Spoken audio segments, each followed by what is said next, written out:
Yep, she's coming to the thing on Wednesday.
Yes.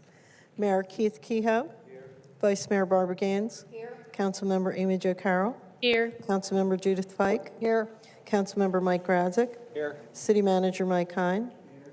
City Attorney Anita Gerasi Carver. Here. Sergeant at Arms Chief Sean Ramsey. Here. City Clerk Virginia Wright here. Thank you. We have a quorum present. Today is Information Technology Department Overview and Budget. James, would you like to start? Yes, sir. Thank you. Mayor, Vice Mayor, council members. I'm James Horan. I have the privilege to serve as your Innovation Technology Director since October of 2023. And I appreciate this opportunity to come before you to discuss the potential fiscal year 25-26 budget. Before I get into the details of our department, I think we would start off first with April to discuss the numbers. Good evening. So for the IT budget in FY 22-23, you can see we had a total budget of $1,481,403, which shows $356,660 for personnel services, $832,008 for operating expenses, and $262,404 for capital outlay, and then grants and aids of $32,131. For FY 23-24, the total activity is $349,863 for personnel services, $626,391 for operating expenses, capital outlay of $904,706, and then grants and aids of $96,392, giving you a grand total of $1,977,353. For the current year that we're in, FY 24-25, your total overall budget for IT is $2,246,400. Of which to date, we have spent $1,034,371. For the FY 26 proposed budget, you can see it is a $3,085,800. Breaking that down shows you personnel services of $446,500, $1,526,100 for operating, and $1,113,200 for capital outlay. So in that, what that's looking at is the 2.6 increase that you see in personnel services reflects a baseline salaries with no changes in staffing, no increase in workers' comp, our basic that we've done in the 10% across the board for increase in benefits.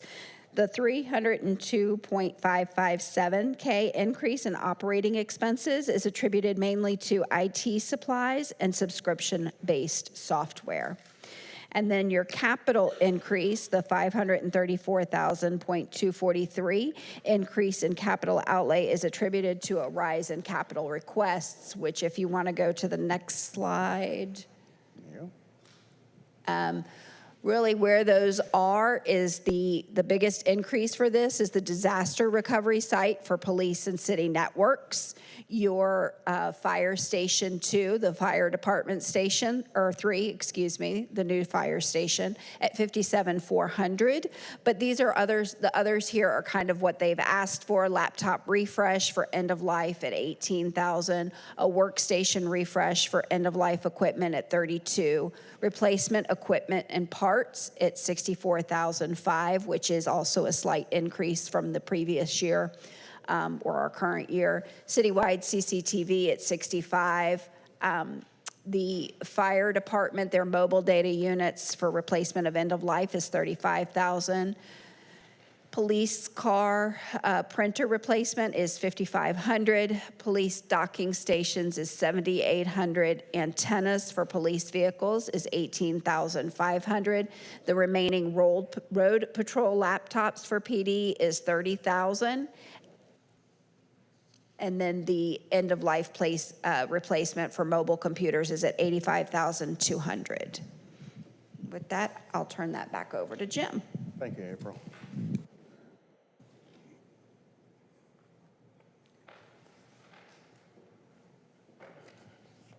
All right. I thought it would be prudent to give a quick overview of where we started off back in October 23 and where we are today. And this is not, here we go. So back in March of 2024, I came before the council at that time during the fiscal year 23-24 mid-year budget adjustment, seeking major funding to do a complete overhaul of the city network.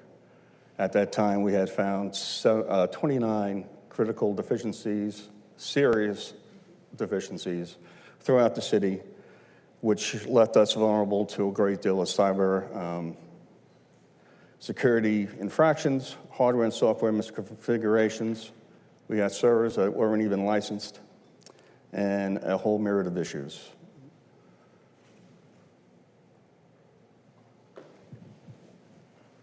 Thankfully, the city took action, and we were able to immediately come together with a plan to update all the security policies, change all our network infrastructure, which I'm happy to report as of Saturday, we have replaced our last legacy firewall, which was a major accomplishment.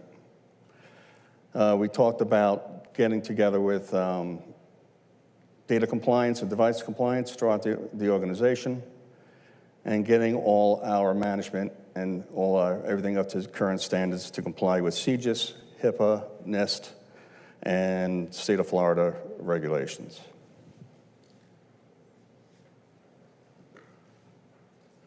So to date, we roughly have put 7 months into this project, and we've come pretty far. The first part of the project dealt mainly with physical infrastructure, and now we're starting to transition to the rest of the program. So this slide actually represents vaguely, and that's by design, what is left in this project and what we're continuing to work through now through the rest of 25.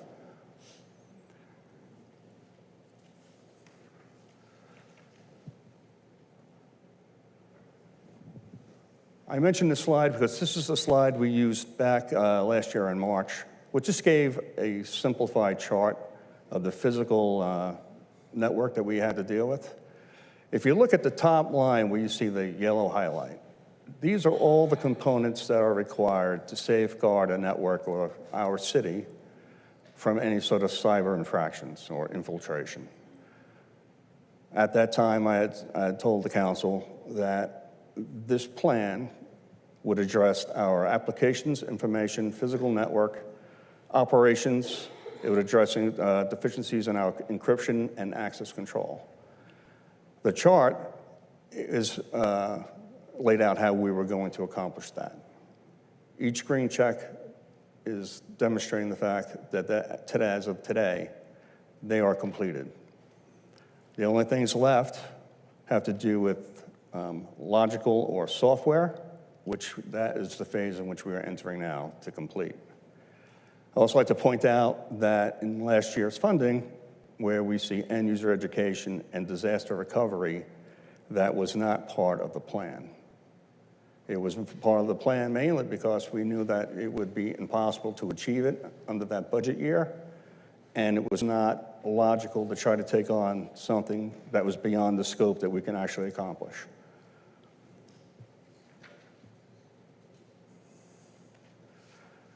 National threats and local risks. Now, I understand that this is a budget presentation, not a cybercrime presentation, but I thought it was prudent to include this information for you because, unfortunately, this is the reality we live in, and this is what drives a large portion of our annual budget.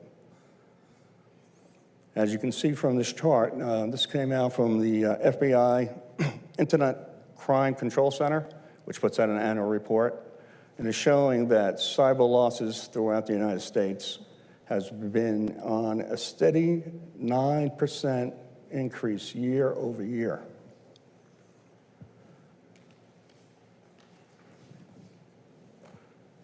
While numbers are in the billions, really the point I wanted to set out before you is that unfortunately, Florida is still in the top 3 when it comes to cyber crime and losses. I believe a large portion of that is because we have such a large population over the age of 60, and unfortunately, they are the most vulnerable to financial crimes. So the second biggest hit is directed towards state and local government agencies. We're most commonly the target of attacks because typically state and local government can't afford the robust cybersecurity countermeasures that larger financial institutions can enjoy. The top 5 attacks that are hitting state and local are ransomware, where they encrypt our information and then hold it for ransom. And unless we pay them, several $1 million, they'll give us back our data. The second is credential, that is used in business email compromise, where a person will be able to spoof an employee. Hi, this is Mike Hine. I need you to transfer $500,000 to this company right away. It's not Mike Hine. This happens incredibly often. Spear phishing is where they basically hack people.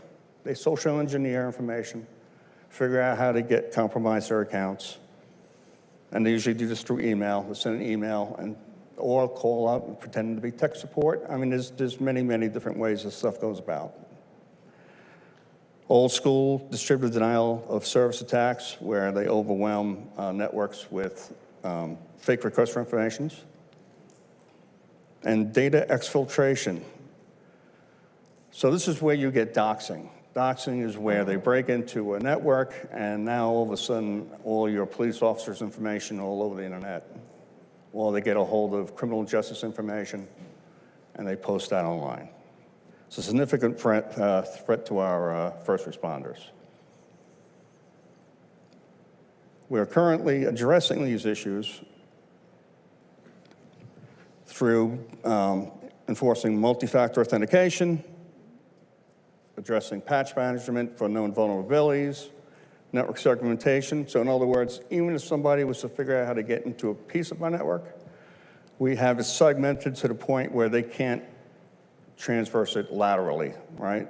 So if I get into Transportation Public Works, I can't worm my way through to the police department. We need to also address this through staff training and disaster recovery, which we'll talk about in a bit. So the national threat is the escalating threat. As I said, government public safety infrastructure, 9% year over year. Attacks hit end-of-life systems, weak endpoints, poor patching practices, and multi-factor authentication. All these things are present in Groveland's environment, and these are all the things we're trying to address. Unfortunately, cyber attacks are not speculative, they are inevitable. The operation and reputational costs of these attacks are significant. We've had issues where public safety communications, 911, have been disrupted, exposure of criminal justice information system information, and mission-critical services across city departments could be taken down. How we are responding to this? Well, fortunately, Groveland we have already upgraded our firewalls and switches. We have already put the framework in for all new servers. Hopefully, we will be moving forward with a disaster recovery site. Security and compliance side of the house, we are starting to migrate over to the government Office 365 cloud as opposed to being on the commercial tenant. We have multiple tools in place, which I will not mention publicly. And we have increased our help desk training. We would also like to discuss the F resources to help us keep up to date and be proactive in this area. So back to our chart for cybersecurity. End user education. To address this, we have already hired Craig Boyles. He's our technical services administrator. He has a background in technology, training, and he is also has a lot of experience with call centers and has been a great deal of help when addressing some of the issues at utility billing we've been facing. It is our intention that Craig will spend much more time working with all of our different departments, educating our staff in not only cybersecurity, but also will be helping us do job task analysis and work on different systems on how we're doing things and looking for better efficiencies to accomplish this. And finally, the last piece of the puzzle will be disaster recovery, where we are hoping to put together an off-site center to back up our data in the event of disaster. Some of the justifications for the funding that we're requesting, of course, it's urgent: hurricanes, natural disasters, cyber threats we already discussed. Business continuity and continuation of government is key. It wasn't too long ago we experienced issues where a 3-day disruption in one of our services caused a great deal of issues. Imagine losing all city services for a week, not being able to run payroll, not being able to reach out and get contractors when they need to be, not to be able to have first responders being able to communicate with each other. This is something that is incredibly important. Incredibly important. I can't overstate it. I was in charge of a PSAP during Hurricane Sandy up in New Jersey, where I watched my hometown get wiped away. And it was such a significant impact, it affected everything. 911 communications were gone. We thought, oh, 100-mile backup site? No, gone.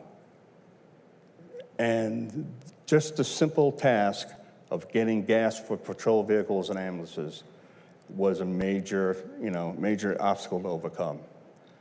There's a lot that needs to be planned for, And, you know, the day before the storm is not the time to do it.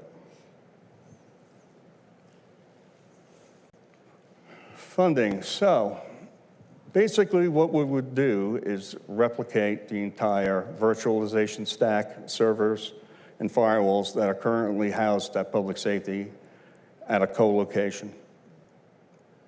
So the upfront cost would be to replace or duplicate all that hardware. It's roughly $695,000. The annual recurring cost of that would be somewhere between $44,000 and $49,000 a year. I believe I told Councilmember Carroll that was a month. All right. I misspoke. I apologize for that. Yes, $44,000 to $49,000 a year. And that is if we cannot find a friendly jurisdiction where we can work out a mutual agreement where we would house their co-location equipment and they will house ours.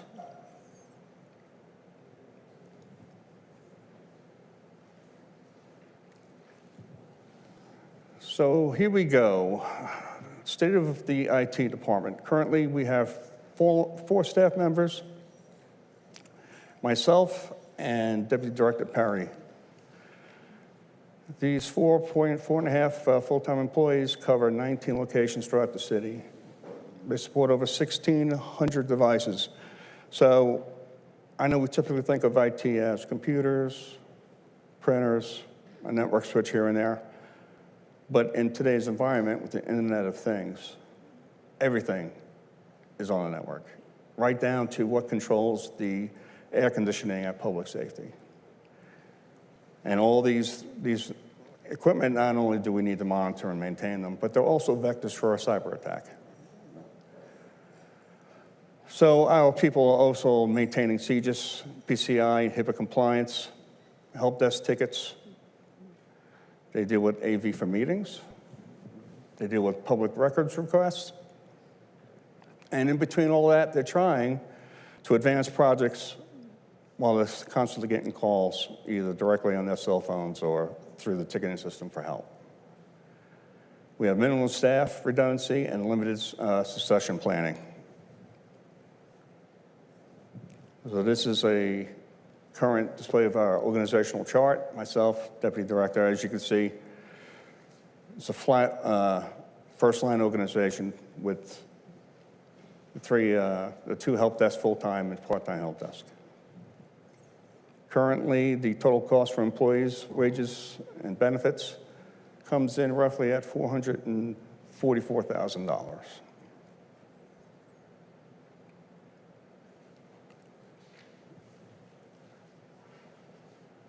The cost of inaction.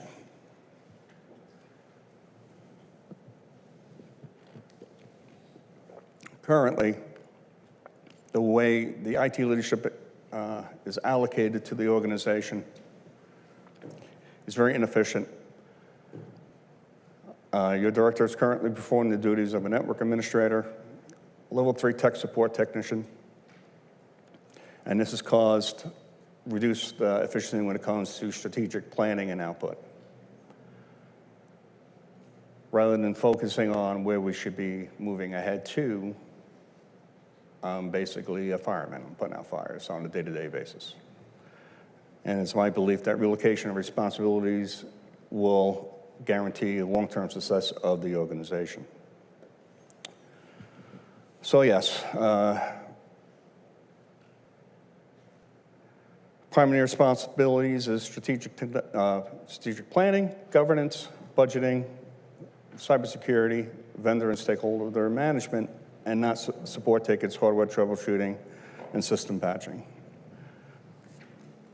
My time is basically, these items, routine support, is what we would call tactical operations. So this is just a small snippet of some of the day-to-day operations that we currently have, like switch configuration. I currently own that project. That's typically the job of a network administrator. Escalation issues, backup and monitoring, vendor research. Again, level 2, infrastructure lead, procurement analysts would typically do these roles. So as I mentioned, some of the lost opportunities are long-term project planning, security posture assessment, innovation, and proactive risk management. And we are currently, and have been since the day I started here, been in a reactive mode, not in a proactive mode. Financially, it doesn't make sense how we're operating.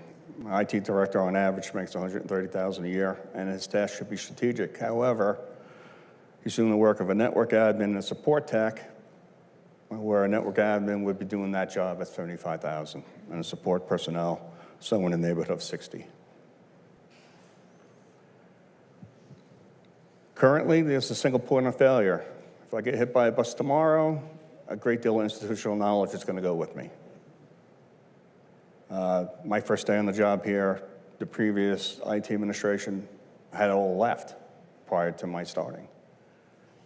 I spent more time using my skills as a detective than I did as skills as an IT director, trying to figure out where all the infrastructure is and everything else.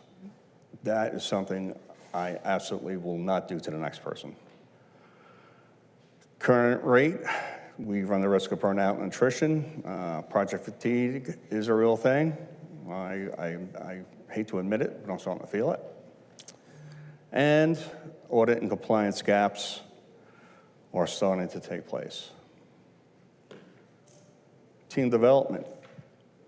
Junior staff are not having the opportunity to take on more complicated, more complex tasks. And if they're not in high school tasks, they're not going to learn it because it's not being delegated. So we're not addressing the skills gap. Currently, there's a large skills gap between our help desk and myself.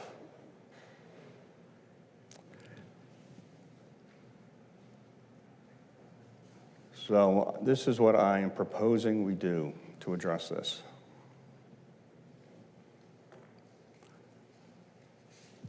I am hoping that the council will adopt this new reorganization that consists of 6.5 employees.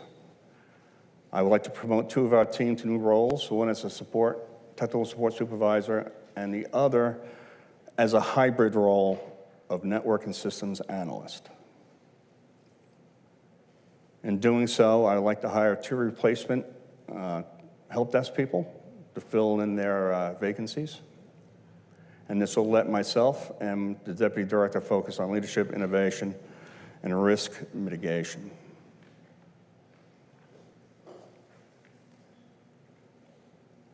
So this is what the new organizational chart would look like. And you'll see that the total proposed cost for employees, including wages and benefits, is increased to roughly $623,570.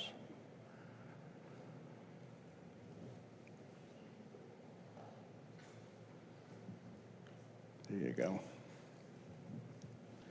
If we make this investment in our people, I believe that it will return where we'll relieve the tactical burden on the leadership team. Promoting from within will strengthen the organizational culture. It'll open up more opportunities for innovation, compliance, and resilience. And potentially, it will avoid some of the long-term costs that comes from outages and potential cyber attacks and loss of public confidence.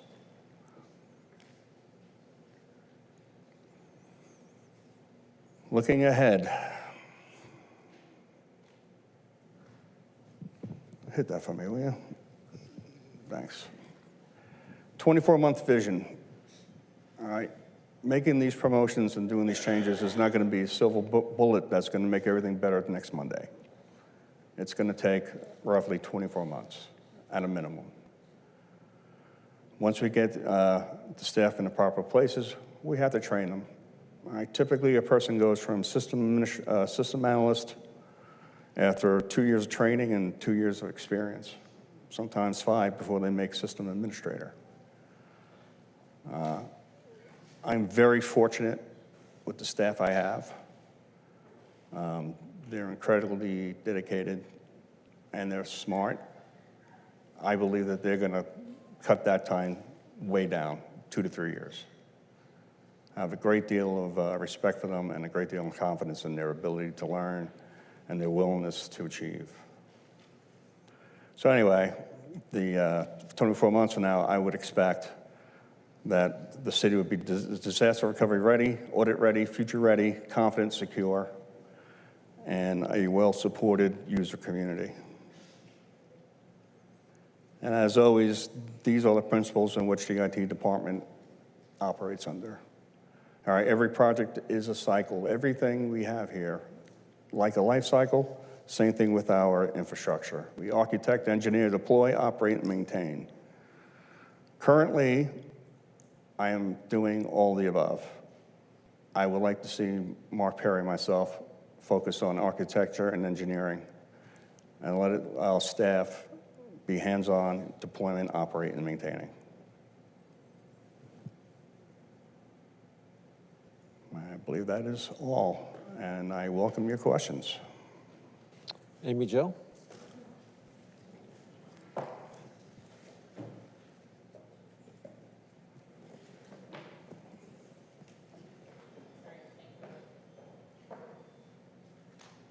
Can you go back to, I think it was the second slide.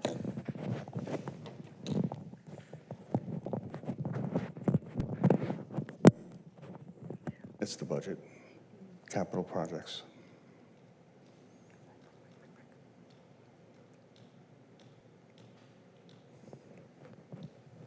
There you go. Yay. All right. I just have a question about the replacing end of life, like the police computers and whatnot, like going forward. Is that all of them this year, or is that like per year we're going to have to replace $85,000 worth of mobile police computers? All right, currently the police department did not have a life cycle, actually anywhere in the city did not have a computer life cycle refresh, right? So currently just about every computer in the PD is on Windows 10 and is at end of life. They were going to stop supporting Windows 10 as of October of this year. I believe there was a couple of months extension. I'm not sure if it's 6 months or a year, but that really doesn't matter. It's a mess. So we met with Panasonic today, as a matter of fact, and to do roughly half the police department comes out at roughly, just for the tough books, was a little over $96,000. What is the life cycle of those computers generally? Well, typically we try to refresh technology every 4 to 5 years. In reality, it usually goes 5 to 6. Okay, so we'd, in theory, be able to take, once we get them all replaced, and divide it by 5 and break Right. that up going forward. Correct. Yeah. So once we have the police department, let me just give you an overall idea. So currently, each police vehicle has a tough book, a wireless router that connects them to the internet, and they rely on that wireless router to run license plates, do warrant checks and everything else. Also within, you'll see listed are docking stations and car printers. Right. Biggest problem that the police officers are facing is they're constantly disconnecting. They can't, as soon as they drive over a hill, they are on an emergency call, they lose contact with the network, Spillman, they're not getting up-to-date call information from the dispatch. So we are holistically trying to address all of that. All right, so the police laptop issue is a very expensive piece of the puzzle, but not the only one. All right, you'll see on that list attendance for police vehicles. So someone who I do not know who, in their infinite wisdom, thought it was a good idea to take a wireless, basically a cell phone, put it in the back of a police vehicle that is a metal cage, not bothered to put an antenna on the roof, and thought it would actually work. So we are currently set up a program where we will be putting in antennas. We are upgrading their wireless routers to 5G. We have T-Mobile. I know, I say T-Mobile, everybody looks at me funny, but believe it or not, they have the best data for first responders. They're creating a private network, so all these cellular devices will be on a private network, as if we were built, just like we're building our own private network here in the city. So they'll be on a private network. So the cost of the docks, the docks are almost $1,200 each. So we're trying to reuse as much as the docking stations as we can. And we're also trying to absorb some of the costs, not in capital, but through our regular budget as well. So there's a lot going on there. So we're trying to cover 20 vehicles out of the current budget, and then another 30 vehicles, 25 to 30 vehicles in the next budget. And I think all my other questions I got with you separately and we covered, so Great. pass it. Okay. Mike? Let's talk about the disaster recovery site. But before I do, let me give you a real live example of the risks that we have. Right around 2020, my organization had a ransomware attack.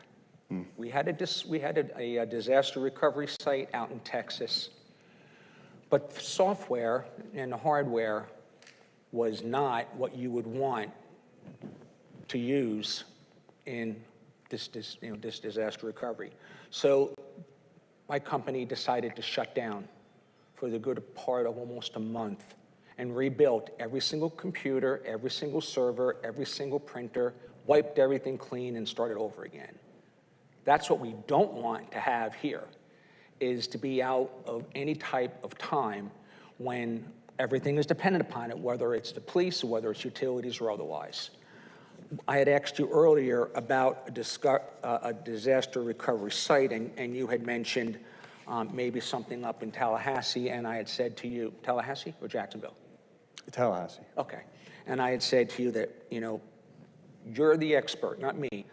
I don't think I'd want any type of disaster recovery within the state of Florida because there's a chance that whatever is happening down here is going to wipe out wherever it was.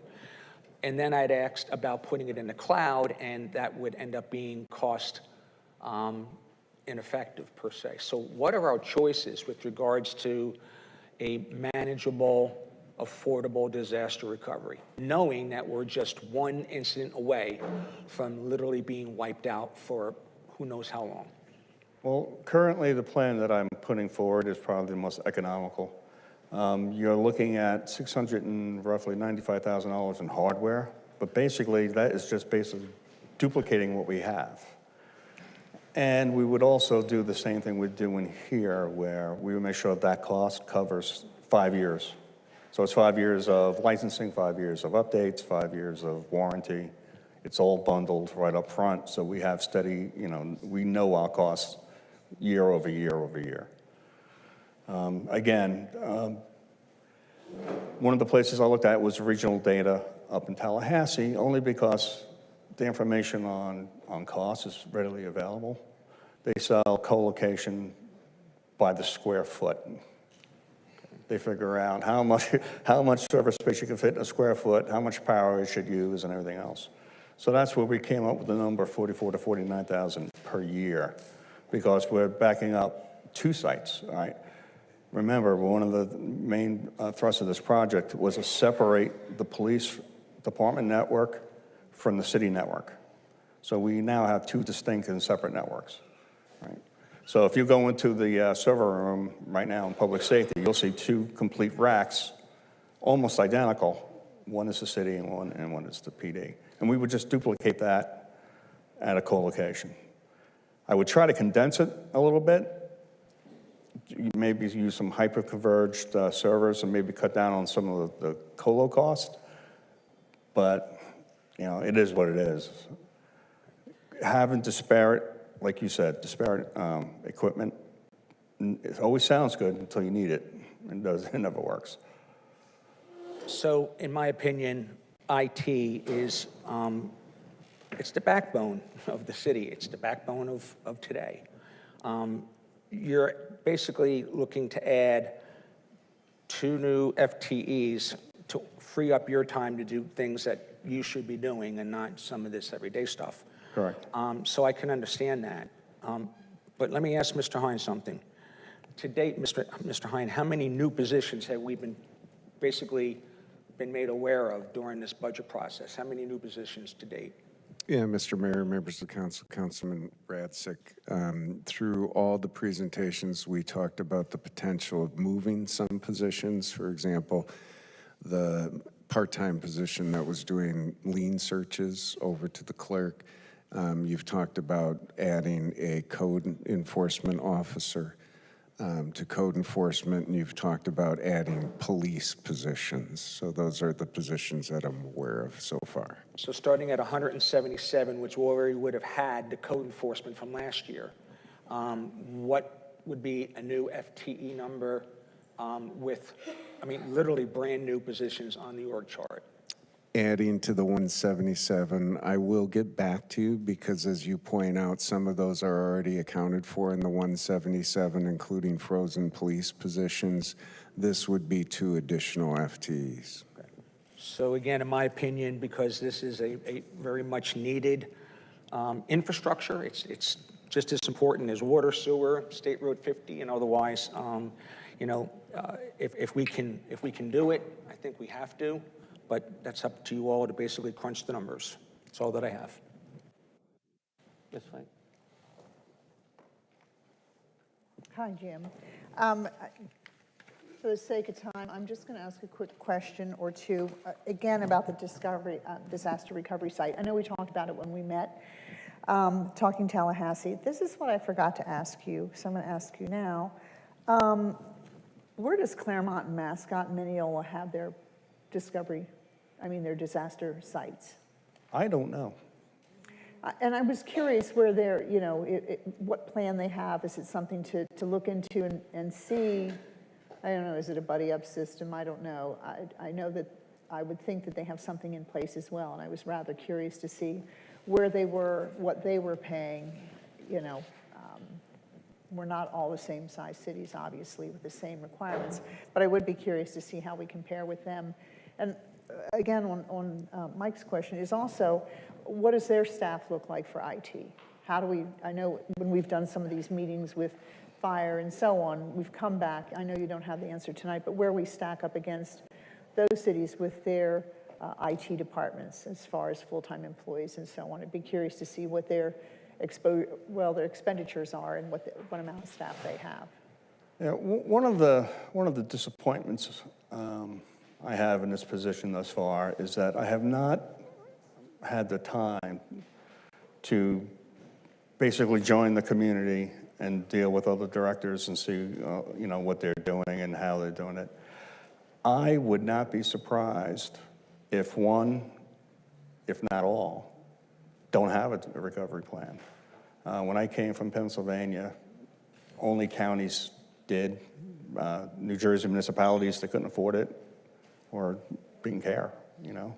Sandy taught them a lesson because nobody was ready. They thought they were ready, but they weren't ready. Okay. Well, I appreciate it. Maybe we can find out. I would be curious. It's kind of a curiosity question. Thanks. Of course. Thank you. Madam Vice President, Vice Mayor. Jim, as far as I'm concerned, IT is an unsung hero. You all provide outstanding customer service, and I probably contact IT more than anybody, so I'm like the problem child. But no matter when, what, how small, how big the issue is, I always receive outstanding customer service, and I want to thank you all for that. Thank you. I also want to thank you for the presentation that you have done, because in this presentation, you do the who, the what, the when, the where, the why, and how. You explain what will happen if this is not done, if that is not done. You talk about what you've done and what you haven't done, and it's not just all gimme, gimme, gimme, gimme. So as far as I'm concerned, when IT comes forth, they are really in need of something. And I just want to say thank you. I think that I've sat through many presentations, and I think that this is one of the better ones. You acknowledge what you've done, what you haven't done, what risk could take place, and how to mitigate the risk. And I just want to say thank you. Thank you for your kind words, Vice Mayor. I truly appreciate it. And again, I'm incredibly proud of my team. I really am. They do excellent work. Thank you. I have 3 minutes. Can we go to slide 2, please? Slide 2 outlines no grants, and we've had grants in the previous years. Is there a reason why there are no grants or aids coming our way? Yes, sir. So the city of Groveland is a beneficiary of the cybersecurity grant through the Florida Digital Services for 2 years in a row. As of today, there is no year 3. So some of the increases we see in in subscription services and in capital actually come from us trying to fill that gap. So roughly in our 545 budget, $128,000 are dollars that was covered last year and the year before through the grant. We also ended up choosing to cut one of the programs because it was just not cost effective. It was just way too expensive. Okay. We're going to have to answer real quick because I only got 2 minutes now. Yes, sir. The Tallahassee question that Mr. Radzik said, are you comfortable with it being still in Florida, knowing the way the hurricanes go? I didn't quite hear a yes or no on that. Yeah, I have to research that more before I give a definitive answer. I mean, typically we try, there's a rule of thumb, minimum 125 miles. I'm not even sure where that number came from, but it's something IT directors throw around all the time. So that does put us outside that radius. I have to, not being a lifelong Florida resident, I need to research that further. Okay. And then I have several more, but the one and probably the most pressing one in my mind is what's my return on investment? It's missing here. If you go on and do a whole, what do you say, site plan for the future and all that kind of stuff, what do I get back? And I'm in my mind thinking AI, I'm thinking all these things that technology can do to make us more efficient. I know we go with FTEs and all that, but as technology continues to drive things, I read every day about what AI is doing. If you're set free to do that, would I get the money back as far as reducing labor in other places because of the technology we can introduce? Well, I don't think AI is going to be able to replace help desk technicians or system admins anytime in the near future. I'm talking the whole city, across the gamut, across all departments. You hit every department. Well, we are currently working on several initiatives for different departments, like essential records management for utility billing, which eventually will be expanded. So there are places where we're examining their current systems and operations to help streamline and make them more efficient. So, okay, I'd love to get an answer on what we can do in order to become more efficient. And then the last thing, how much does it take for us to secure the 911 facility that we currently have? I mean, that's got all the things that I've seen on here about attack and emergency service and all that. Is that a large dollar amount? no, because that currently is under the same footprint that we have the entire police department. So there are there's a lot of additional man-hours involved. Lake County IT, for example, they're responsible for 911. But basically, when there's an issue, they call us, and we handle it. So, there's additional service we do for firewalls, a lot of connectivity. We pay several circuits to connect to Lake County that are a little expensive, to run the radio control system and things like that, of that nature. But as far as firewalls and stuff, no, we have them under the umbrella of our current security. Okay. Mr. City Manager, do you have any questions? Madam Attorney, anything from you? With that, I appreciate your time and Thank you, sir. the well-put-together presentation. I look forward to getting some of these other questions answered. We'll adjourn, and we'll re-adjourn in 8 minutes at 10 after. Thank you. Adjourn, re.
Good evening. The date is June 2nd, 2025, and the time is 7:10. I hereby call to order the meeting of the City Council of the City of Groveland, Florida. We'll stand for the pledge led by the Vice Mayor and remain standing for our invocation. I pledge allegiance to the flag of the United States of America and to the republic for which it stands, one nation, under God, indivisible, with liberty and justice for all. Pastor Nelson Bloom, one of our great advocates, is coming forward to give us our, from the Better Life Worship Center, our invocation. Thank you. Heavenly Father, we gather today as the Groveland City Council, humbled by the responsibility you've entrusted to us to serve the wonderful people of this city. We acknowledge you as the ultimate source of all wisdom, truth, and grace. We pray for your divine guidance upon each council member, our city manager, and all who contribute to the governance of Groveland. Grant us discerning hearts to understand the needs of our community and the wisdom to make decisions that align with your will. May our discussions be marked by respect, our deliberations by integrity, and our actions by a genuine desire to uplift every resident. Help us to see each person with your eyes of love and compassion, and empower us to work collaboratively for the common good. May our efforts foster peace, prosperity, and strong sense of community in Groveland, Florida. We ask you all these things in the precious name of our Lord and Savior, Jesus Christ. Amen. Amen. Thank you. Very nicely done. Jenny, would you please take roll? Yes. Mayor Keith Kehoe. Here. Vice Mayor Barbara Gaines. Here. Councilmember Amy Jo Carroll. Here. Councilmember Judith Fike. Yeah. Councilmember Mike Radzik. Here. City Manager Mike Hine. City Attorney Nita Drossi Carver. Lieutenant Boodhoo. City Clerk Virginia Wright here. Thank you, and we do have a quorum. Under next, guest speakers and presentations and proclamations. I'd like to call forward the representatives from Niagara to please come forward for our development community relations, please. Absolutely. Thank you so much, Mayor and members of the council, and to our city manager, Mike. Good to see you again. The entire city of moving forward with care of the residents. I'm DeReith L. Sutton. I'm Vice President of Economic Development and Community Relations for Niagara Bottling. And I'm joined with my colleagues here, Darren Rubin, who is the Groveland Plant Director, and John F. Krug, who is our Director of Economic Development for Niagara Bottling. And thank you so much for allowing us a few minutes to present this honor. During the month of May, each year, the International Economic Development Council recognizes Economic Development Week. The week highlights programs, best practices, and exceptional individuals that positively impact life in their communities. Niagara Bottling, a privately owned and operated beverage company with 60 manufacturing plants across the United States, the United Kingdom, Mexico, and Australia, is fortunate to have 4 certified economic developers as part of its economic development and community relations team. This team is not only responsible for facilitating new, existing plant expansions and negotiating cost offsets, but it is responsible for establishing and enhancing relationships across the company's plant portfolio. This talented team of professionals is also your primary point of contact. Earlier this year, the ED&CR team decided that it wanted to do more than just post about the great things that are happening in our communities. It wanted to bring communities from across our plant portfolio together to hear, to share, and to learn about each other's best practices in the areas of community comes first, building reciprocal local partnerships, finding talent in today's workforce, economic development, building long-term prosperity together, how we move, transportation and infrastructure, water is life, hydration, health and wellness, responding and rebuilding, how our work makes a difference, and culture, delivering on your brand. In addition, we created 8 inaugural awards to pay special recognition to municipal and community partners for exceptional collaboration and innovation. We had an Enduring Impact Award, Economic Development Partnership Award, Governmental Partnership Award, Outstanding Achievement by a Nonprofit Award, Innovation in Public and Private Collaboration Award, and the Legacy Achievement Award, for which we are present today. And while we previously presented the Legacy Achievement Award to the city virtually, we were thrilled when asked to present it to you in person. Niagara has had a presence in the city of Groveland since 2007. And over the years, Team Groveland has built some outstanding partnerships that could not have happened without the encouragement of the city. Team Groveland has built playgrounds for Groveland Elementary School, collected toys for students and clothing, planted drought-tolerant landscaping, clean roads and waterways, and several other initiatives. The city of Groveland, under your leadership of your city manager, Mike Hine, brought the plant and the city management teams together to share innovative and collaborative ideas, to participate in plant tours. And he even helped build a video portfolio for us by starring in Partnering in Our Communities. The relationship between Niagara and the city may not have started out on the best of notes in 2007, but today it stands as a testament to what can be accomplished when communication remains open and we work together. And so, in recognition of the city's long-term collaboration with Niagara that have led to innovative solutions and an enduring relationship, we proudly present this Legacy Achievement Award to the city of Groveland. Thank you, and we look forward to continuing to work together for the betterment of our community.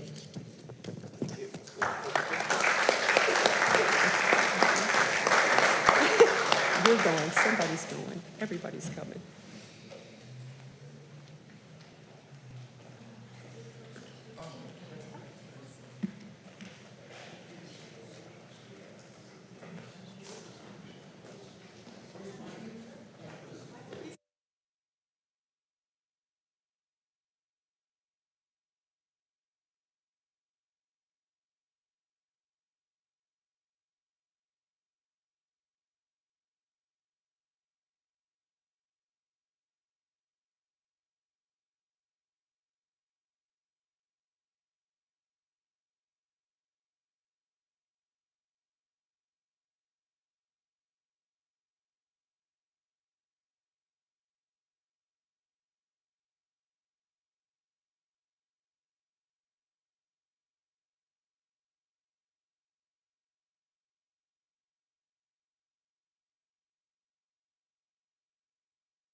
Mr. Mayor, if I may. Yes. I was actually sitting out there in 2007. Mr. Baumann was mayor when Niagara came for one of the last times in trying to get water from the city for their plant. And at the time, they had portrayed themselves as a family-friendly organization. And in 2015, when relations normalized, I was very, very honored to be the first council person to actually take a tour of their plant. And I forgot her name, and she was the one who basically reached out to me.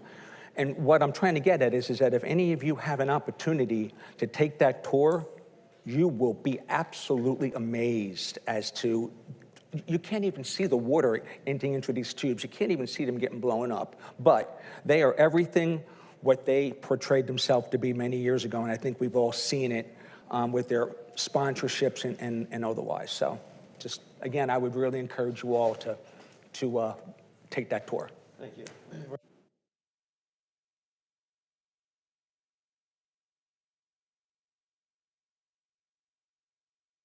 It's a real lifesaver. Thank you.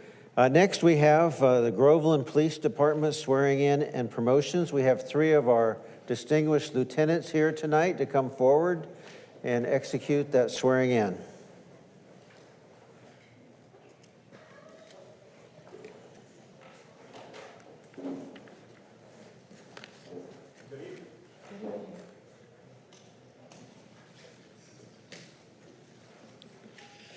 Good evening, Council, Mr. City Manager. Chief Ramsey is out of the state on a much-deserved vacation, so he sends his regards. And we do have the honor of pinning a new officer and pinning 2 promotions tonight. I'm Lieutenant Anderson. I'm joined by Lieutenant Vincent, Lieutenant Boudhou.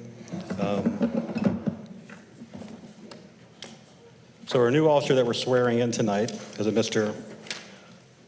Arif Dionari. I messed that up. I knew I was going to mess that up. Dionari. He's 29 years old. He was born in Georgetown, Guyana, and he was raised in New York City. Prior to becoming a police officer, he acquired his master's degree in human resources management and a master's degree in finance while working in HR.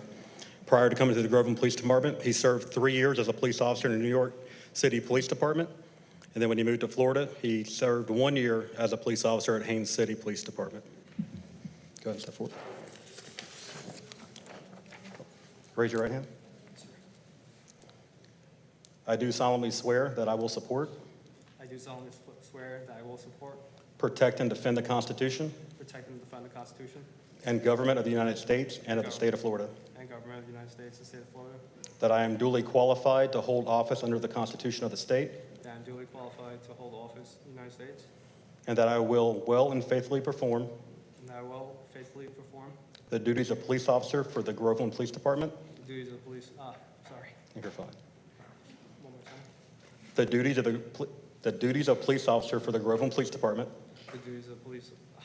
Sorry. The duties of police officer The duty of police officer for the Groveland Police Department for the Groveland Police Department, on which I'm about to enter. in which I'm about to enter. So help me God. So help me God. Sorry. Nerves.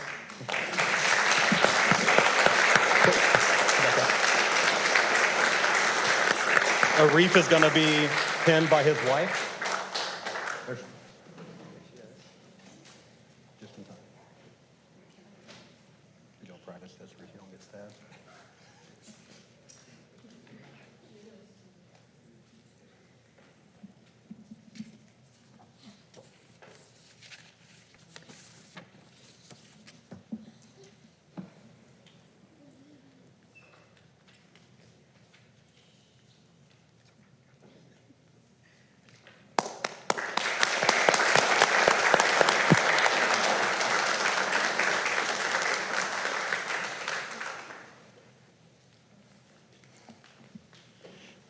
All right, next we have a Mr. Devin Manier. Let's step forward. Mr. Manier has been an officer with the Groveland Police Department for now since 2019. He has a bachelor's degree in criminal justice with a minors in social psychology and sociology. Prior to coming back to Florida, he spent 1 year as a police department officer in Rio Rancho, New Mexico. Since he's been with the Groveland Police Department, he has spent 5 years as active duty SWAT member, 1.5 years as a K-9 officer. He's an FTO and a general instructor. He is being promoted to the rank of corporal tonight, and he's being pinned by his wife.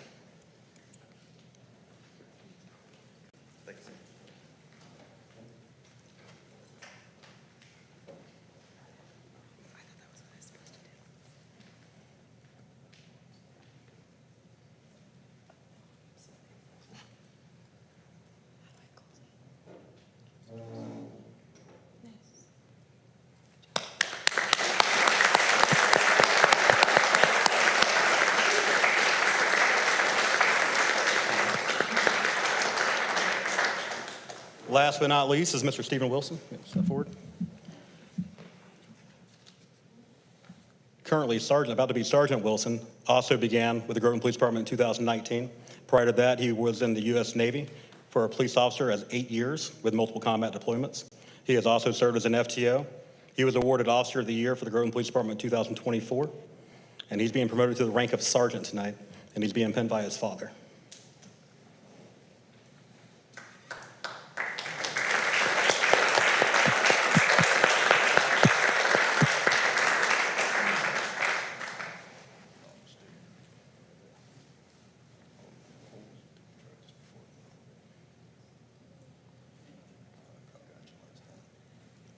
jam it in there, you'll be fine.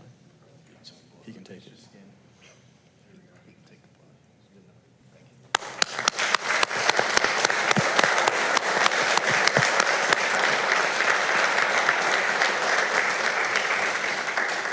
Council, city manager, if y'all could come around and get a little picture for the interwebs.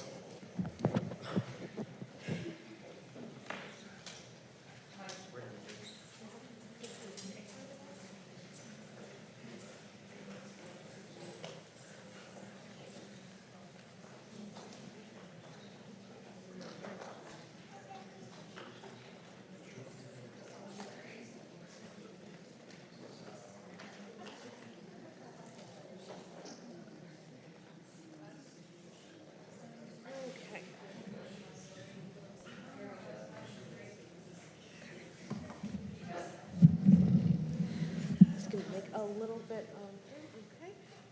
All right, everyone, on the count of 3, 1, 2, and 3, we'll do one more. Count of 3, 1, 2, and 3. Thank you.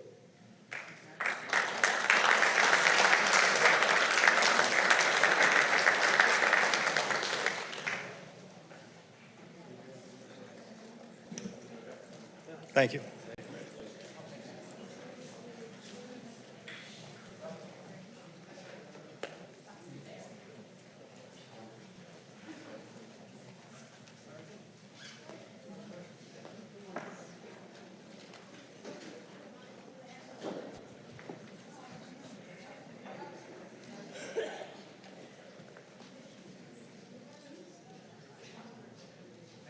Okay, we're going to move on to the consent agenda.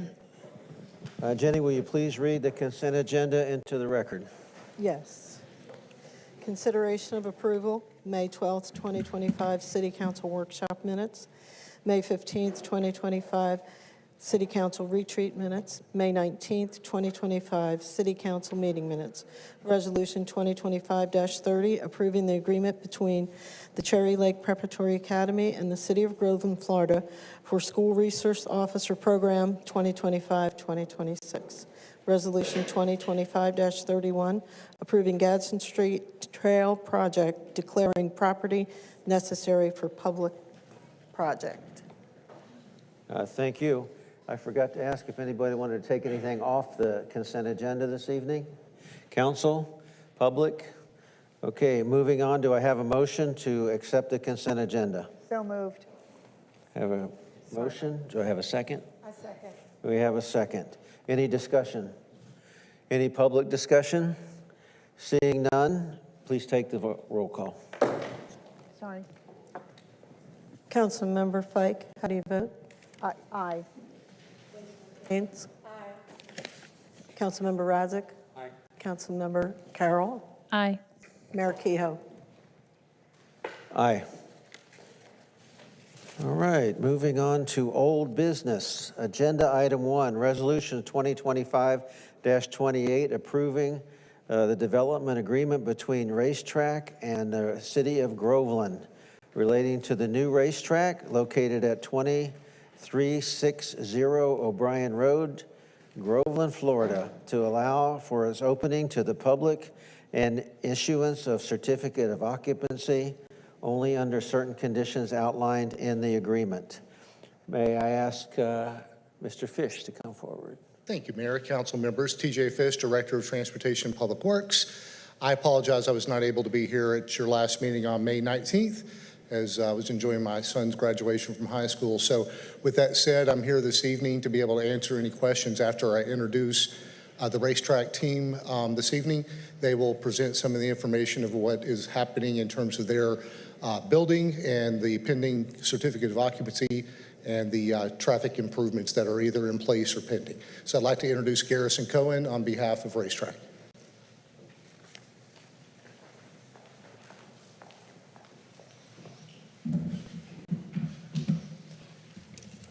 Thank you, Mr. Fish, Mr. Mayor, Mr. Manager, members of the City Council. First off, congratulations, Mr. Fish, to your son. High school graduation is very important. Education is very important, and I'm a big proponent of that. Mr. Fish, prior to today, circulated members of the council a memorandum where he recommends approval of this resolution and execution of the development agreement. And my client, Racetrack Inc., who I have the privilege and honor of representing, recommends it as well. At this point, we have done all the requirements necessary to get our certificate of occupancy. We have passed all inspections, all permits have been approved, everything is ready to go. We are at a point where the only thing that we need is the development agreement executed and a certificate of occupancy to be issued by Jeff Gerling, the building manager, who has previously indicated on May 20th that he is ready and able to do that, pending execution of the development agreement. And we ask that today that the development agreement be signed and be approved in this resolution. So to give some context, and this presentation is more for the education of the group. If I can get the next slide, please. If it works. Thank you very much. So this is just a timeline of events explaining how we got here and where we are now. So this property, specifically, this is the racetrack at the southeast corner of US Highway 27 and O'Brien Road, address 20360 O'Brien Road. Racetrack entered into a contract to buy this property back in May of 2022. So this has been a long time coming. It's been a very long-term project. That's when they entered into the contract, the eventual plan to turn this into a travel station, gas station, convenience store, and they took efforts to do that. In the last quarter of 2022, they submitted their site development plan and approval package to the city of Groveland for approval. And as part of that, with the next door neighbor, who is SFG Groveland 2 LLC, they have, as part of their site development plan, a requirement that they enter into a proportional share agreement for the installation of a permanent traffic signal at that intersection of US Highway 27 and O'Brien Road.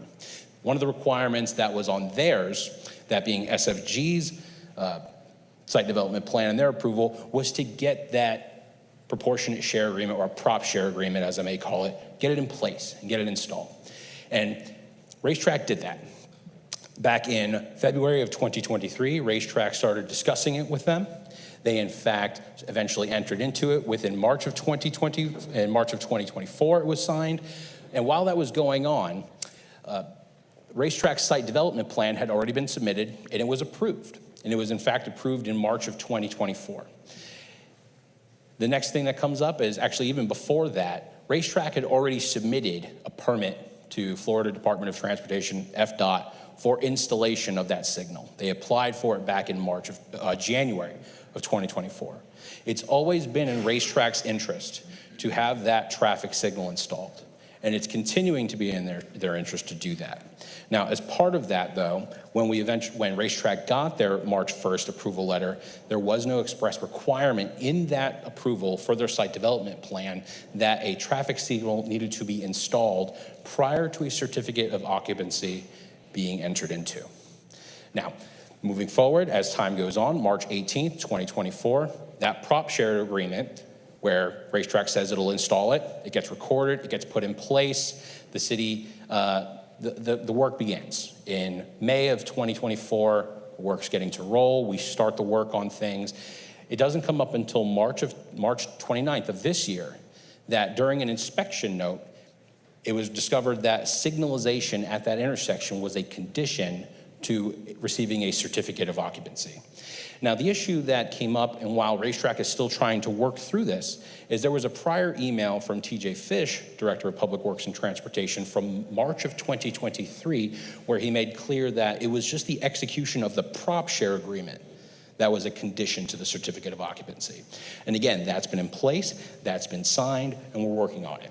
So back to where we are now, back to March of 2025. Racetrack is continuing to do what it needs to do to escalate this project, to move it along.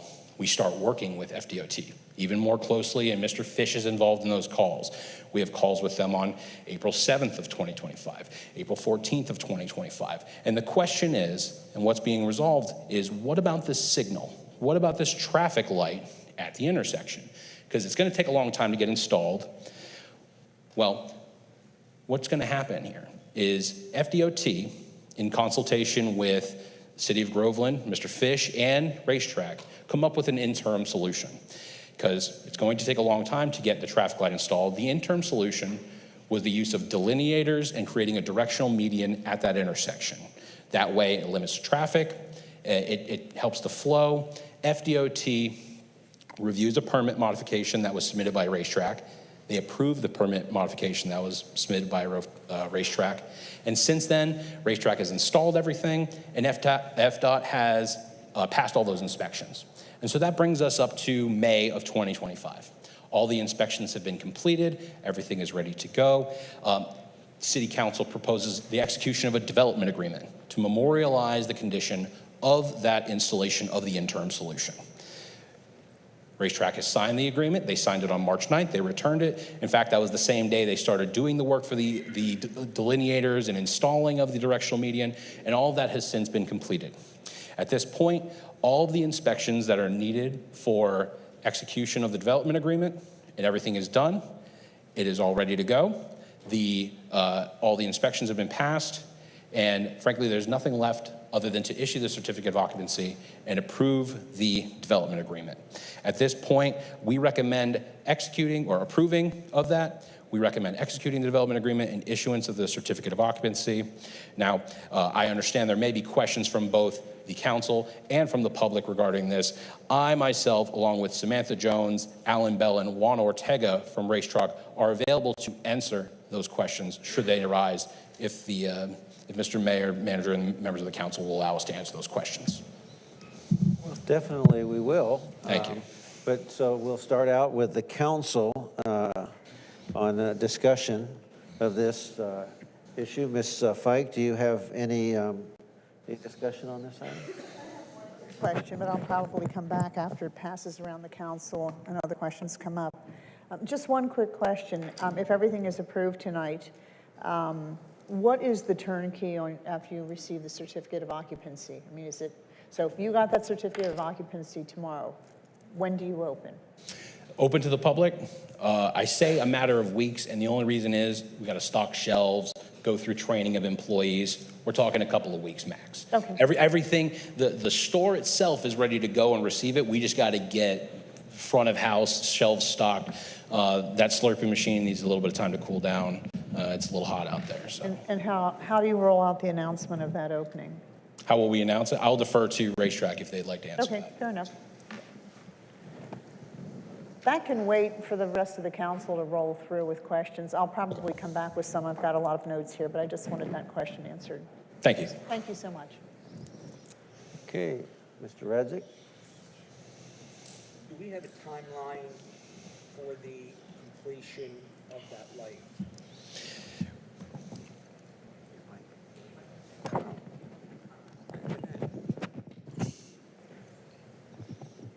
My question was, do we have a timeline for the completion of the light?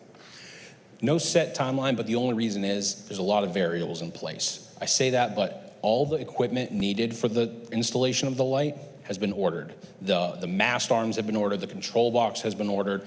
There's a lead time on that.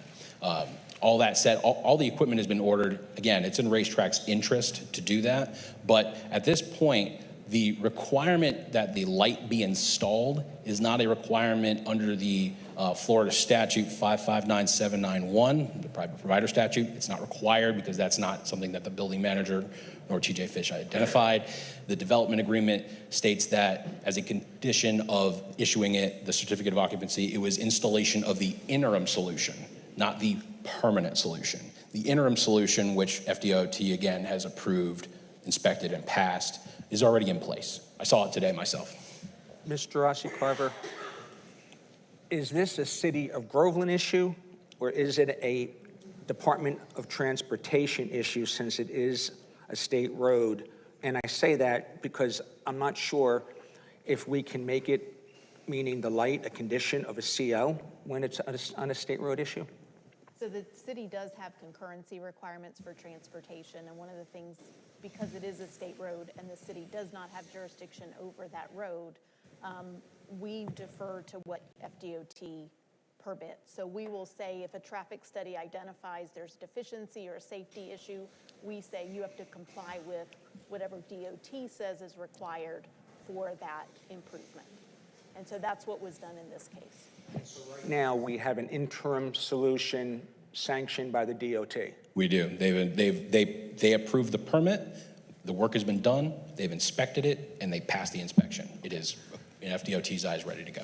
So, Mayor, when we get around to a motion, understanding that this is not something that we really have a lot of control over, I think would be good, put it on record that we've got some concerns about safety, so that at least I'm sorry, I didn't read over your shoulder, I promise.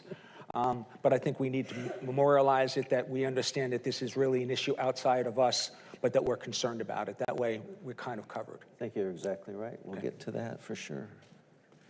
Yes, Ms. Carroll? Were any other temporary solutions looked at?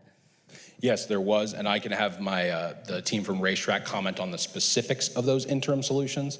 And Mr. Fish was also involved in those conversations. All of those solutions or thoughts of solutions were run through FDOT. This is the one that they approved, inspected, and passed. Okay. If you'd like, I could call them up for additional comment on that particular issue now. Yeah, let's do that real quick. And this is Samantha Jones from Racetrack. Yeah, so a couple of different things were discussed, more concrete, permanent, more difficult to remove solutions, as well as a strain pull signal.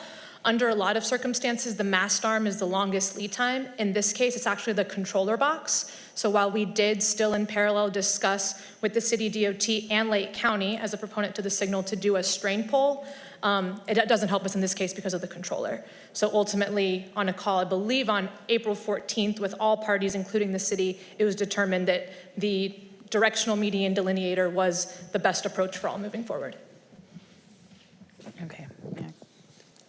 And if I may, Councilmember Carroll, on April 17th, Mr. Fish reviewed that proposal, and in an email confirmed he was comfortable and was okay with the solution that's currently in place.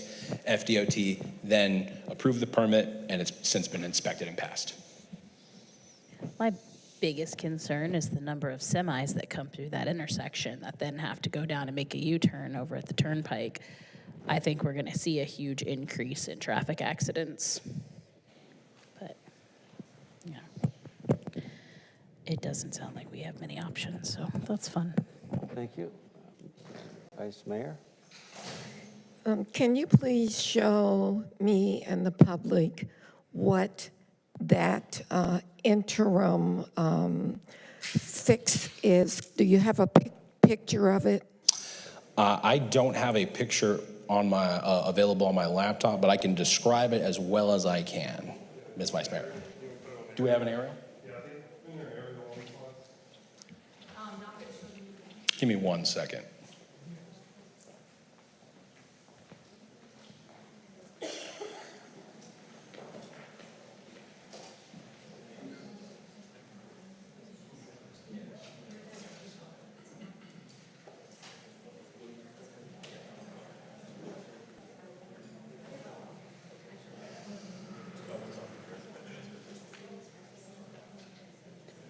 We'll take this moment to remind everybody, if you want to speak to this, please fill out the form in the back and we'll get it over to Jenny and we'll call you in order.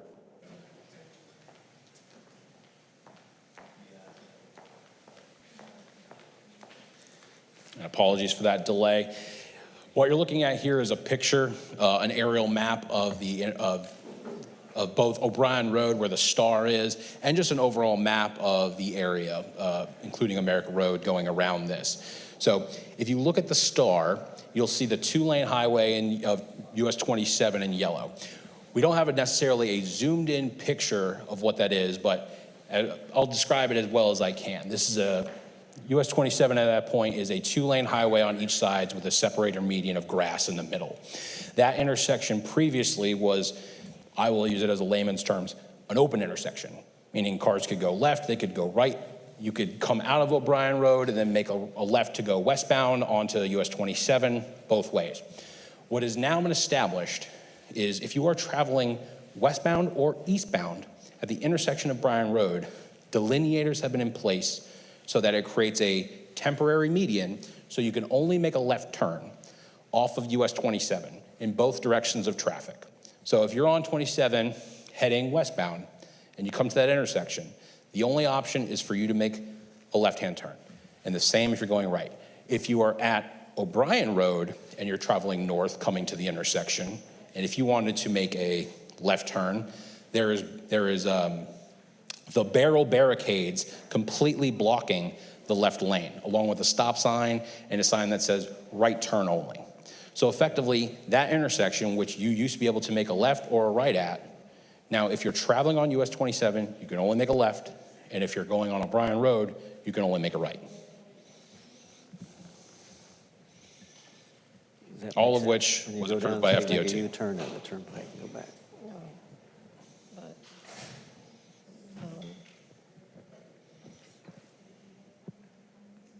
I guess what I want to know is this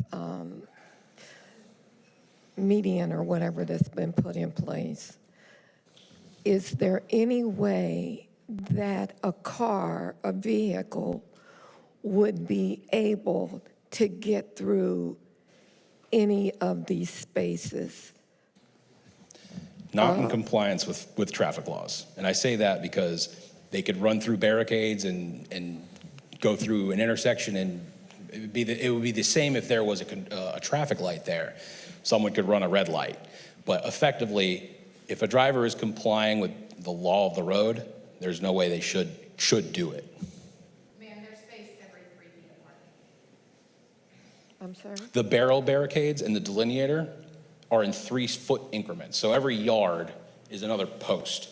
So the only way for someone to go around this is to effectively break all the equipment and just barrel through it.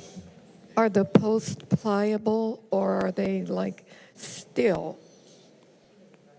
I don't have knowledge, and I can defer to Racetrack, but it's the FDOT approved delineators. I understand FDOT, I'm just trying to get an enhanced Okay, yeah, understanding. sure. They're the typical hardwood plastic delineators. It's not like it's a steel pole or something that's like going to damage a car if they come up there. And if they get run over and they get destroyed, they can just be replaced. But they're spaced every 3 feet, so a car cannot fit I through need there. you to state your name for the record sorry. and speak into the microphone. I'm Alan Bell with Racetrack, 200 Galleria Parkway, Atlanta, Georgia, 30339. So would you mind repeating what you said, sir? Ma'am, can you repeat it? Couldn't hear. Would you mind repeating what you said? Yeah, so they're hardened plastic. It's a DOT spec, and they're spaced like 3 feet apart, so a car can't fit through it. And so if somebody does run over them, they can be replaced. But it's not a steel pole that's going to do significant damage and tear up somebody's car and cause injury. Okay, thank you.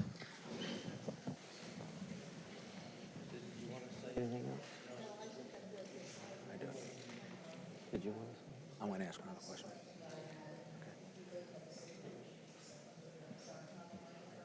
Okay, Mike? So these are plastic. Yes. Well, not to be Debbie Downer, but we have plastic up on Villa City Road before you turn onto 50. And I don't know, we've probably gone through about a couple hundred of them in a short period of time. So again, Mr. Mayor, my comment about adequately stating our concerns, now even more so because of these barriers that are not going to stop anybody at all, really needs to be memorialized. Okay, thank you, Mr. Radzik. So I'll get to my question. FDOT has the jurisdiction over this, and we don't. Is that correct? That is correct on the road. Okay. So, and we do not necessarily like or agree with the solution that's been put forward. I know that you understand those concerns because they're outlined in the development agreement signed by your consultant, these same issues. The plan, yes, it doesn't state that you have to have this plan to get your CO. And I know that Racetrack is just as concerned with the safety of its patrons as we are with our citizens. With all those concerns said, would you consider indemnifying this council and the city against the liabilities based on our concerns of the safety? I would have to defer and speak with my client. However, I will say that the development agreement was prepared by the city council, and if it would like to, at this point, with all due respect, it could have contemplated that before. FDOT believes this is a safe enough option. We're at a point, Mr. Mayor, members of the council, where it's been time and time again, we've done everything we can. We've gone above and beyond. We are doing everything possible. At this point, Racetrack feels that a continuing moving of this goalpost of next week it's going to be an indemnification, and then the next week it's going to be a time frame, and then next week it's going to be concrete barriers, and at that point, the statute doesn't allow for that. The FDOT has inspected and approved and passed the inspection. The private provider statute has been complied with. All authorities that are in charge of inspections have been completed. There is nowhere in the statute that says that health and safety is a matter. We understand it is, and Racetrack thinks that's important, but the statute says that specific deficiencies in chapters and codes have to be cited for why a certificate of occupancy is denied when all inspections are met. I understand, and I understand your frustration, but doing the right thing is very important. Your own consultant was concerned with the safety of that intersection. It's written, it's memorialized in that development agreement. I do understand the business issue with getting this thing open. Very much on board. I understand that if we vote down, that we have no jurisdiction on, because this is a FDOT issue. I'm just very concerned that, Morgan & Morgan's going to put up a little sign right there, and we're going to have issues, and I want the city, because it has concerns about the safety, not about you going through the proper steps or proper channels, but that's the safety of the interim agreement. We're concerned about it, and that's why I asked, could we have an indemnification? And your answer was you're going to check with your client, correct? I'll check with my client, and then I'll say that the city itself, through TJ Fish, its Director of Transportation, was fine with the interim solution. On April 17th, he said it in an email. So the interim solution, as far as the city's concerned for safety, should be represented as being met. Okay, thank you. Now I'll open the floor to the, oh, yes. Why don't we have a motion to accept the item? Which item is it?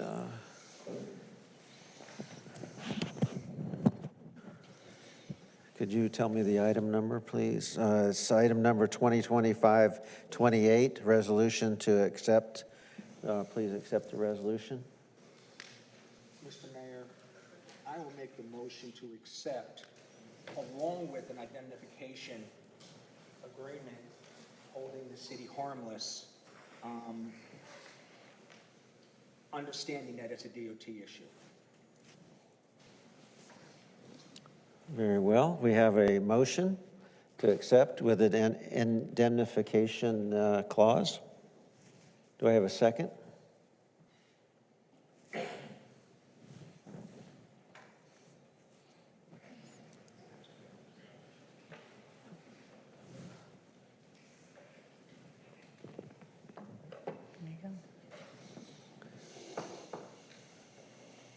Knowing that this is going to go in, I'm going to pass the gavel, and I'm going to second that motion so we can get to public comment. So we have a motion and a second. Now we'll open it for discussion. You need to talk now. So open it for discussion.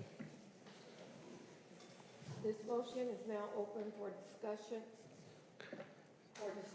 from the public.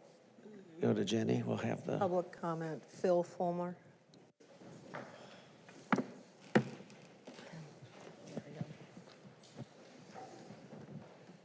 Philip Fulmer, 18500 Watercress Court. Kind of my same concerns I had before, but Mayor, I was sitting there thinking about it. I mean, for lack of a better word, your staff screwed up. I mean, you wrote a contract that's not good for the general public, and I'm sorry, but that's the way it is. I mean, we've been involved with, we're right next to the place. We've been involved with 2 accidents, well, probably more like 10, but 2 accidents that were fatal. People got killed. And the one was where there was no red light yet at 19 and O'Brien. And when you got a hill there, when somebody's pulling out, they don't have a choice but to pull out. They have to pull out. Motorcycle running right underneath us. Didn't even see us pulling out, and because he was coming over the hill. So you're going to have the accidents. I know you use your Morgan & Morgan, and Dan Newen's a whole lot more aggressive than Morgan & Morgan, but that's beside the point. I guess my say is, what's wrong with I know you can't change the contract, it's done, but put a date in there now that it's got to be done. And if it's not done, then you got certain penalties that have to be done, because I can tell you got to go with your gut, and your gut says safety, and I'm not willing to kill too many more people there. I'm just not willing to do that. I'm glad Councilman Radzic brought that up. Those ones down there on Villasea Road, I come that road every day. There's not a one standing anymore. They got tired of putting them up. They put them up so many, they just finally said, forget it. But, at the end of the day, I do contracts all day long. I deal with lawyers all day long. And my contracts cost me millions sometime because I made a mistake in it. This one's going to cost somebody their life. Thank you. Thank you. Any other public discussion? Any others? Dan McCarthy. Thank you. Dan McCarthy. First, I'd like to say I support the racetrack. Can we get your address, Mr. McCarthy? Address 15404 Firelight Drive in Winter Garden. Okay. I'm a property owner along O'Brien Road, and I support the racetrack, but my big concern is the light. And right now, the contract has a firm date for them to put up a light. It's the first Tuesday after whenever. I'm agreeing giving them, a conditional CO, but giving them a firm deadline to put this light up. They signed their agreement in March of 2024 that said they would do that. They've had 14 months to acquire the poles and all that stuff. It's not a surprise like, oh, I need a light now and I'm going to order it now. You got to look ahead and order those things 6 months, 8 months, a year ahead, and they didn't do that.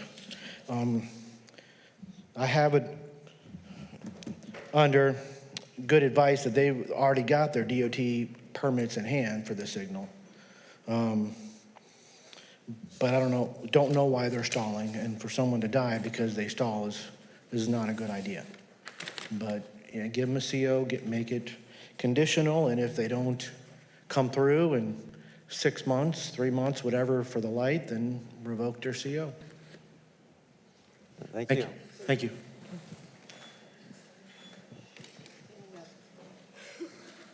That's all the discussion from public. Seeing no further, we'll go back to the council. Go ahead, Mike. Mr. Radzic. Anita Drossi Carver, again, knowing that this is more of a DOT issue, is there any language we can put into tonight's agreement that says if they don't have it up in 4 months, 6 months, that it will have to come back before the council again? Or is it completely out of our hands? And I guess that's the key. Is it completely out of our hands? In my opinion, it's out of your hands. DOT has approved an interim solution, and they have their permitting for the signalization, but DOT has said that this is an acceptable interim solution. So what happens if we deny this? They can seek a private provider to issue a CO. They can file suit and take the city to court over the matter. That would take time, though, right? It doesn't preclude them from also getting the CO through a private provider at the same time. Can we get Ms. Carver's mic working? I don't think it's working. People can't hear. Mr. Rusty Carver, I need to ask you a procedural question.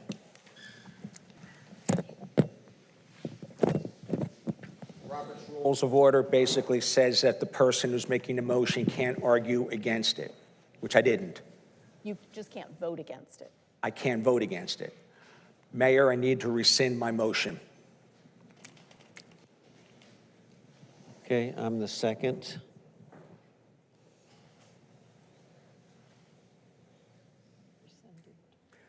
And I will make another motion to bring this back at such time that they know exactly when that light's going to go up there. Because to be honest with you, I know what it sounds like we have to do, but I'm not going to bed at night thinking that my decision resulted in someone losing their life. Yeah, I agree with you 100%, but we had I'll be full disclosure, we had a meeting prior to this to discuss it. And we can table it, but none of the facts will change. The facts are what they are. FDOT has said it's safe. They're saying it's safe.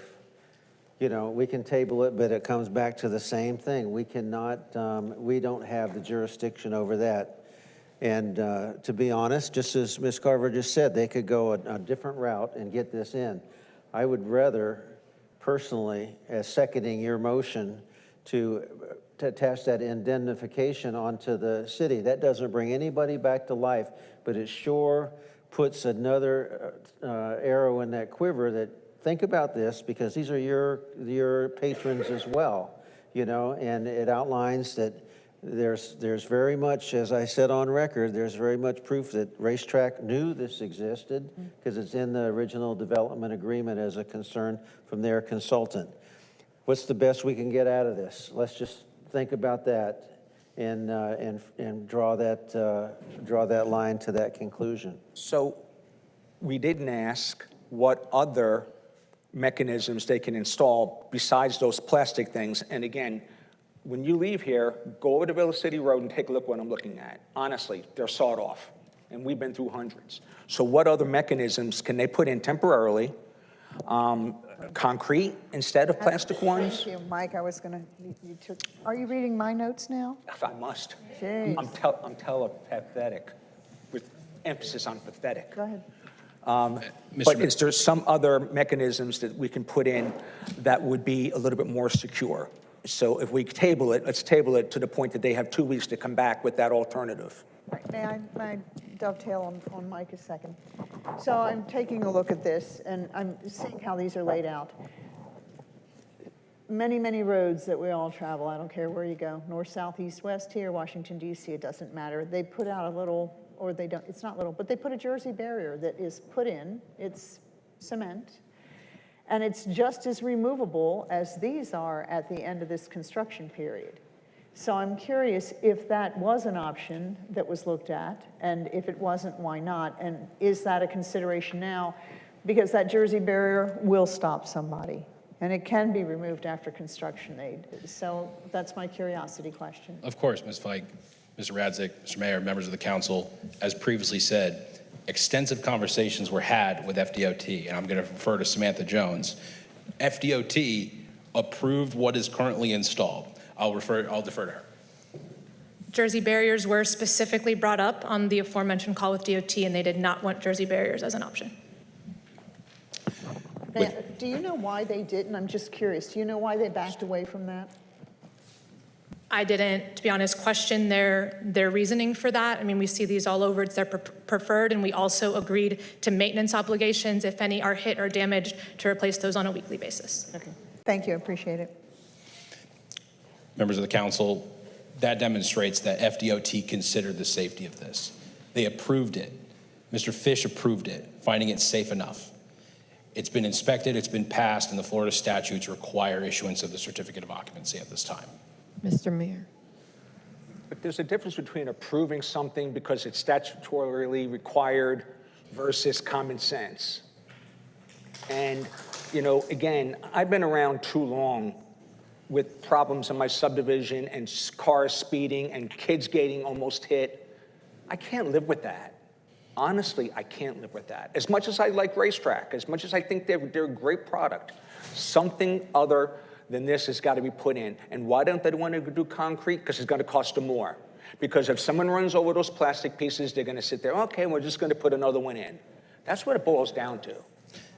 Mr. Radzik, with all due respect, the cost, as Ms. Jones said, the cost wasn't a factor in denying the Jersey barriers or denying something different. FDOT did not approve that. That was outside of Racetrack's control of what was offered. We went to them with Jersey barriers or other solutions, and they said no. They said this. So if we go back to the drawing table and again move this goalpost where we have to go back to FDOT and say, let us put Jersey barriers, and they say no to that, again, with all due respect to this council doesn't have jurisdiction over FDOT's decision, which has already been approved, inspected, and passed. They've already made that decision. One more second. So, Mr. Mayor, what you said is true. They're going to get their CO one way or the other. They don't have to get that CO through us. Let them go and get it by someone else so that we can basically sit there and say, we took a stand about safety and about our residents and otherwise, and we can put our heads in our pillow at night. And I've never taken such a stance before in my life. I'm not going down this road. I'm going to say FDOT thinks a lot of things are safe. And I think we can all look around Groveland and agree that sometimes they don't get it right. Madam Vice Mayor. With all due respect, I think you had a motion to add a timeline to the permanent light going up. So with all due respect, I would like for a decision about the inclusion of the timeline being a part of the decision that we make here tonight. It has already told us that we don't have any bite on that. For the timeline, we can't say you must have this up in 8 months. We don't have that? No, because it's an FDOT road and they have approved an interim solution that addresses the city's concurrency issues for transportation.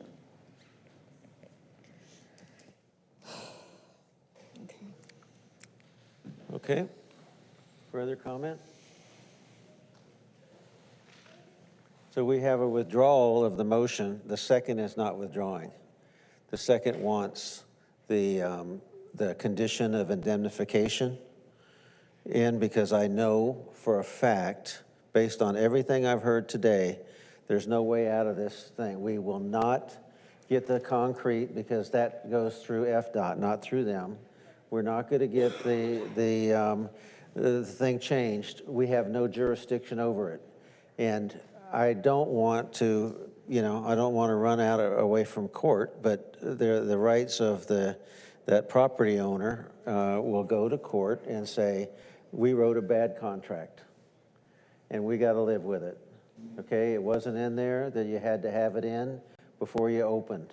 That's the sentence that should have been in there. We don't have it. So how do you want to work forward?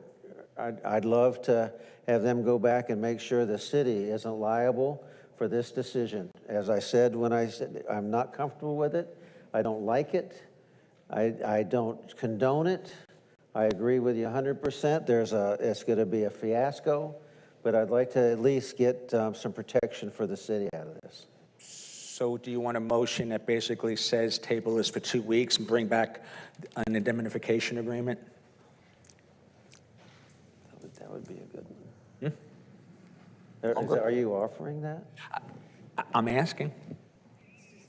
If we're talking that this is going to go through and we'll look into... Or make it conditional like you did originally. You made it conditional upon the indemnification agreement. Remember, that was your motion. Am I not correct? Yeah. That it was conditional. So it doesn't go in. We don't have to wait 2 weeks. We don't have to stall them 2 weeks. It goes in as soon as that is met. What do you say? I'm just going to tell you, I'll go ahead and make the motion, but I'm voting against it. Simple.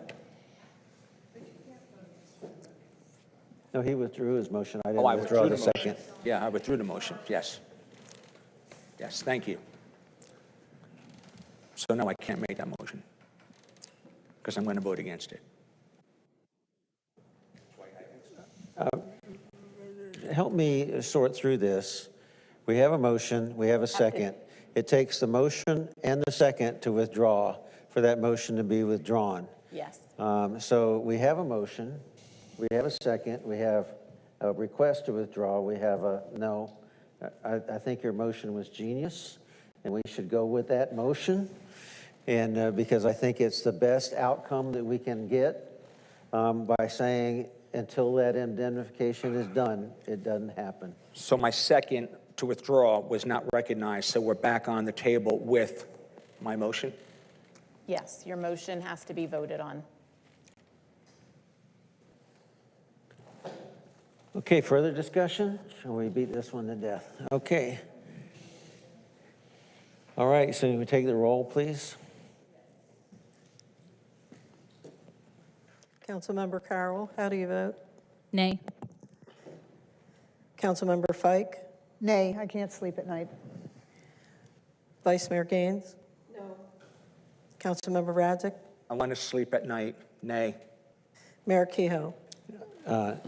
Yes. 4. Defeated? Thank you very much, sir. Thank you, members of the council.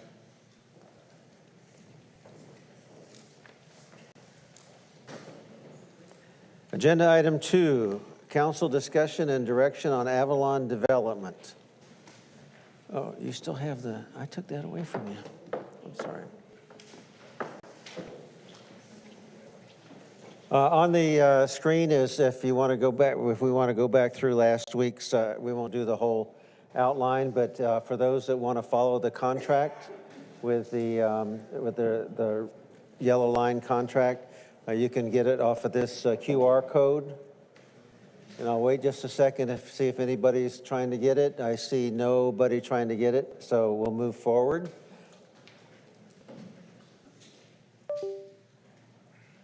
Okay, the Avalon contract.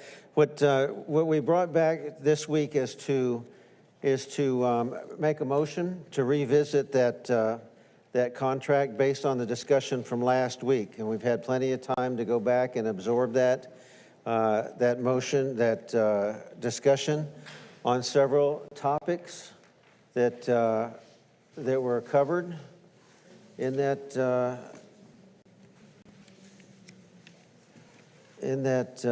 session last week. So I think the best avenue to go forward would be a motion to revisit the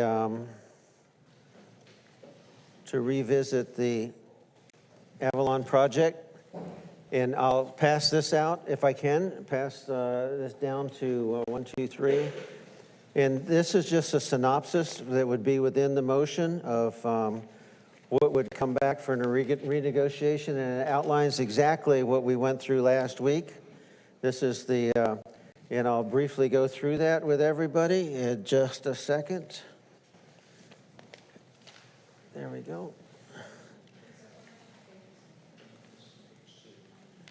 Missing page 2. Page 2 is on the back. Here. Did Mr. Mike get one?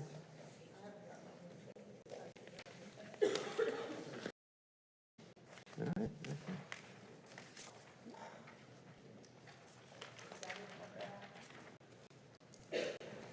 Okay, so the first part of what we will make a motion at the top to adopt this outline for a renegotiation.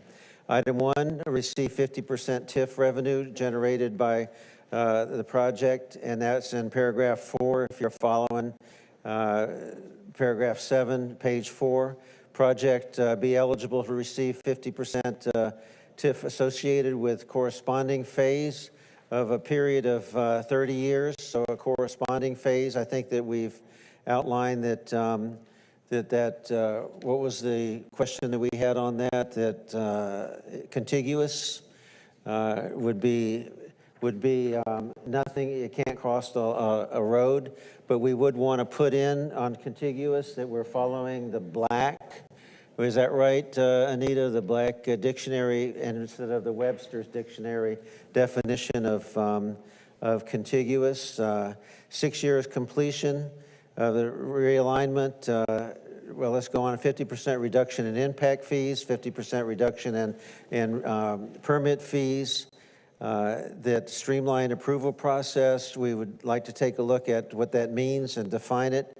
Brownfield redevelopment assistance, where the city may approve matching funds in that to really make sure, because I understand that it was really put in there so that there would be access to grants, and we need to define that instead of just that we're going to contribute to 50%. Shared infrastructure cost, really to, I've heard that, yes, there are some stormwater credits, but there's not outside of their property. There's none. So we want to go back and make sure that that is tied down. Additional percentage of TIF funds for financial reimbursement. We can discuss that, but public amenities. The city may provide additional funds and grants to support public amenities. We need to define what public amenities are versus what amenities are for their area. Just because people can walk in there, does that make it a public amenity? So would we be paying half for the apartments amenities there?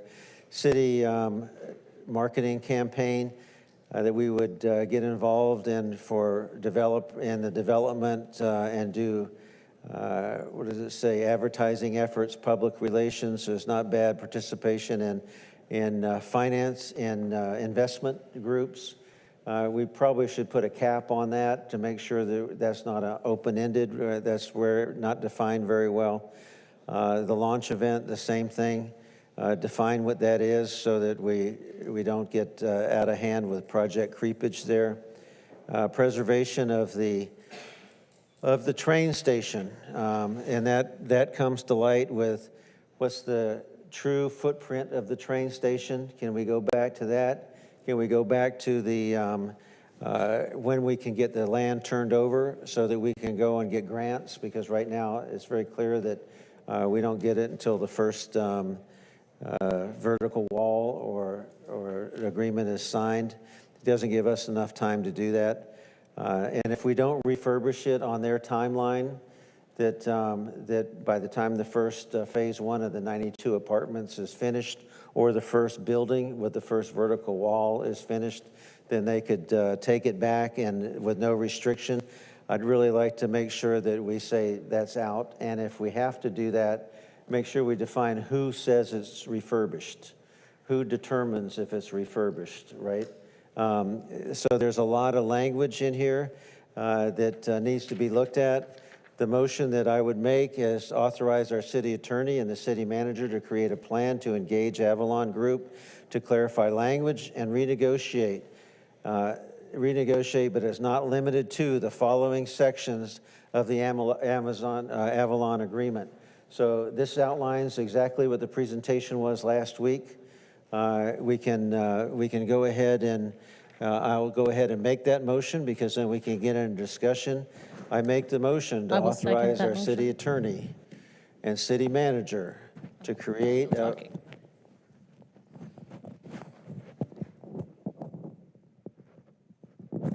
Yes, did you want me to stop? I was trying to second your motion, but you're still talking, so go ahead. You can finish first. To engage Avalon Group to clarify the language and negotiate, but not limited to the following sections of the Avalon contract, as outlined in this document, would give the roadmap for that. So I have that motion on the floor. I will second that motion. Do we have a motion? Oh, I'm sorry, you're supposed to be running this. I'm sorry, I apologize. So we have a second discussion. Is there any discussion? Vice Mayor Gaines, I think we've fleshed this out so much that I'm fine with going ahead on a vote. Mr. Mayor, in my opinion, there have been comments that suggest to me that we're close to breaching this contract. And with that said, going back, we are very, very close to a developer, the landowner, or the developer or the landowner, to have a claim for tortious interference. And that interference is also known as an intentional interference with contractual relations. And it's a tort that arises when one party interferes with another party's existing or prospective business relationship or contract. My point is, if you want to go out and try to get some...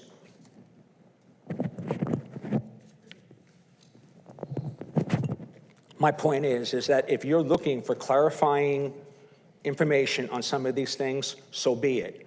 But in so doing, we've got to be careful that it does not look as if we are intentionally interfering, because there will be a tort. I've spoken to a couple of different lawyers. I'm not making this up.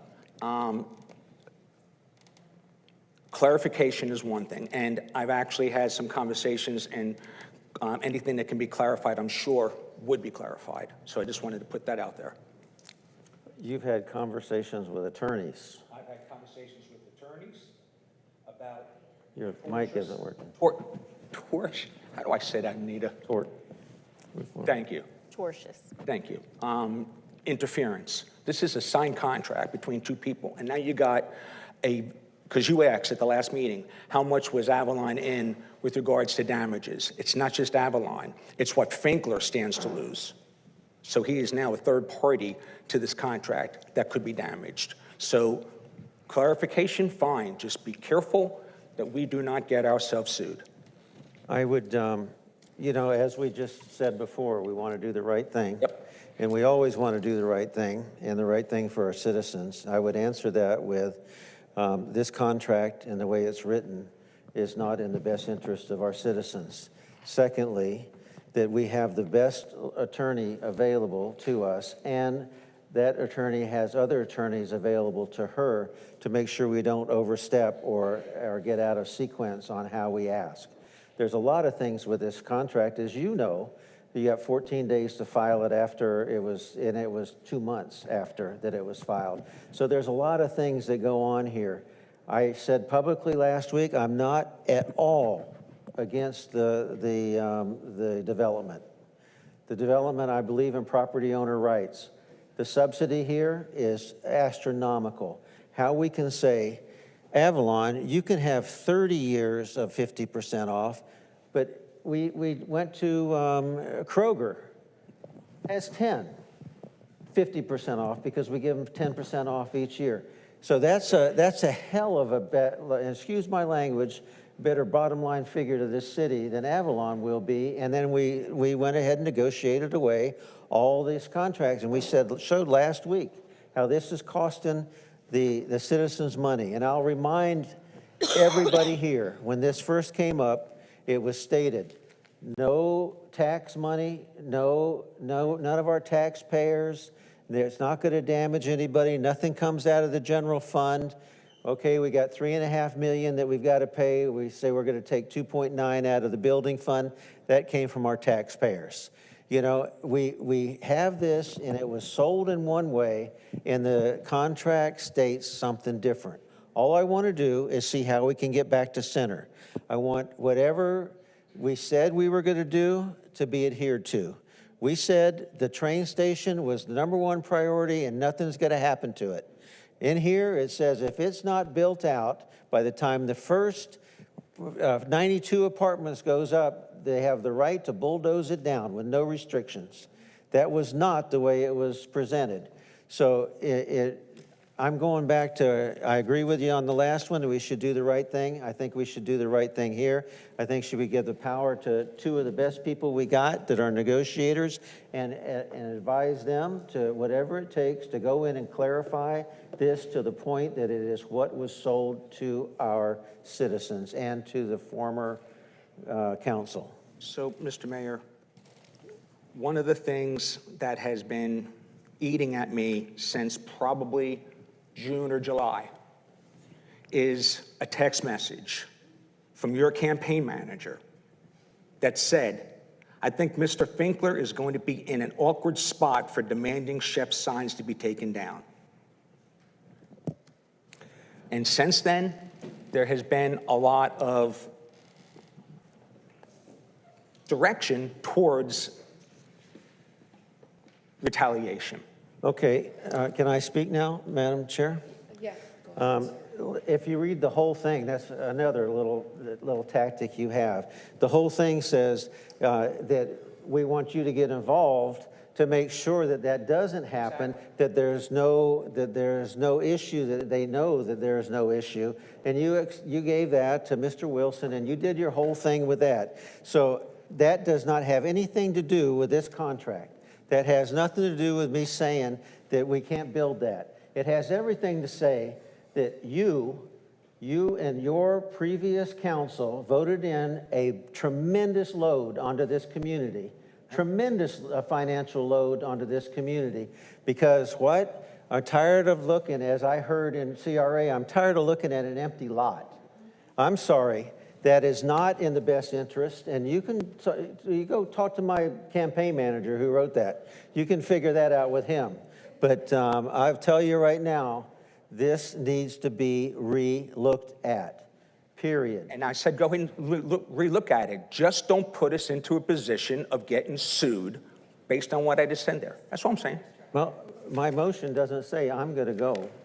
It says the city manager and our city attorney to create a plan and to engage Avalon to clarify the language and renegotiate parts of the thing. It says nothing about. So why didn't you go and visit Avalon since November? Why didn't you sit down with Brett Jones, with Avalon? And by the way, one of your campaign people decided they wanted to get an attorney, so they went to Brett Jones, who's the developer attorney. I thought that was pretty funny.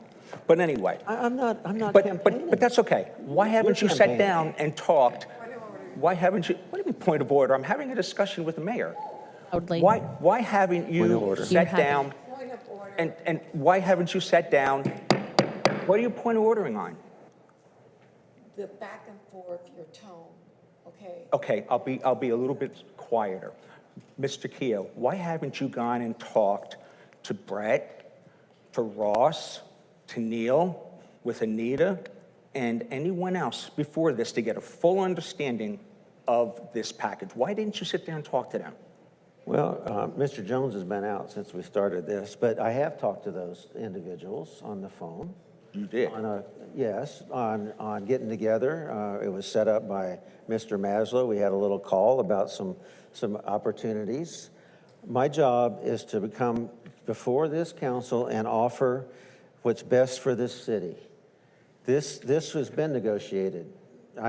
I don't want to throw out who negotiated it, and all the rumors on who was involved. But this contract, I spent a lot of time going through it because I heard not more than a month ago, maybe two, I think it was on the 5th of last month, that in the CRA meeting that it was okay, that there was nothing wrong with it. And I couldn't believe that as it became before CRA. And we had a couple that voted to keep this contract. And then I took it back and said, man, let me go back through this point by point. That's my job. I bring it to you all. I would never go to Brett Jones or to Mr. Finkler to renegotiate this or offer this without this council's approval. I'm one of this council, and I would expect if you said, Keith, go do it, and y'all voted for it, fine. That's who we have to do that. That's who we have to do that, and there's a reason for that. About sitting down with them. On that note, earlier today, it was posted on Facebook that Mr. Radzig did negotiate with developers to save the train station. I will talk about that in a second, about the train station, yes. Okay?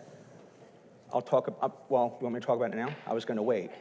So before the last meeting, and with all the different issues that were floating around, including your talking to the museum on that Saturday, I reached out to Ross because I've got an ongoing relationship with them at the consensus of the council.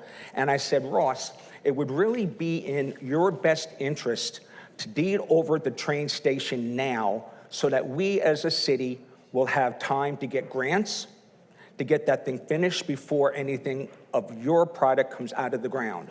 Ross turned around and he said, I agree. The next day, Neil Finkler comes back from a 3-week European trip. I said, Neil, because he is the landowner. I said, Neil, 20 years you've said that you're going to deed over the train station. It would be in our best interest if we get that done now, so give the city time to go ahead and get grants and get it restored before the first building comes out of the ground. Neil said, I agree.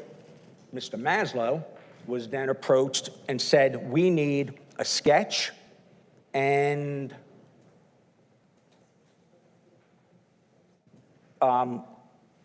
descriptions, right? A title description?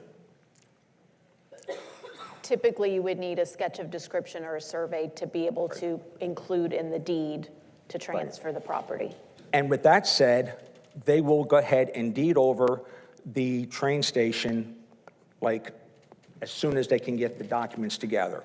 Now, it does not address additional space, which would be at the time of the DO, because the first part of the project will be a plaza, and they don't know exactly, because there's been no concept, no application, no nothing. But after the plaza has been designed, they will know exactly how much more open space that they are willing to give up for more room around the train station. And that is what has happened. I didn't negotiate anything as much as I got the two parties to get together with the city and get this thing fast forwarded. Madam Chair, may I speak? I'm very disappointed in that. You had no authority to do that. And I'll tell you, please, Let us, to go out and negotiate on, I'm going to tell you, the way I was told in my amateur years on negotiation. You got four flat tires, you just got one of them half full and then are going to say, let's drive the car. It ain't going to work. You're opening the document. Fine. If they said, let's open this document back up, fine. But for you to go and negotiate one point and not the rest of the points is totally out of line, and I don't know what action can be taken down the road, but I would not, as I said, go to them and negotiate when and where and how we're going to do this stuff without the rest of this council's approval. We each have one vote, we each belong to this council, and I would not disrespect the rest of the council like that.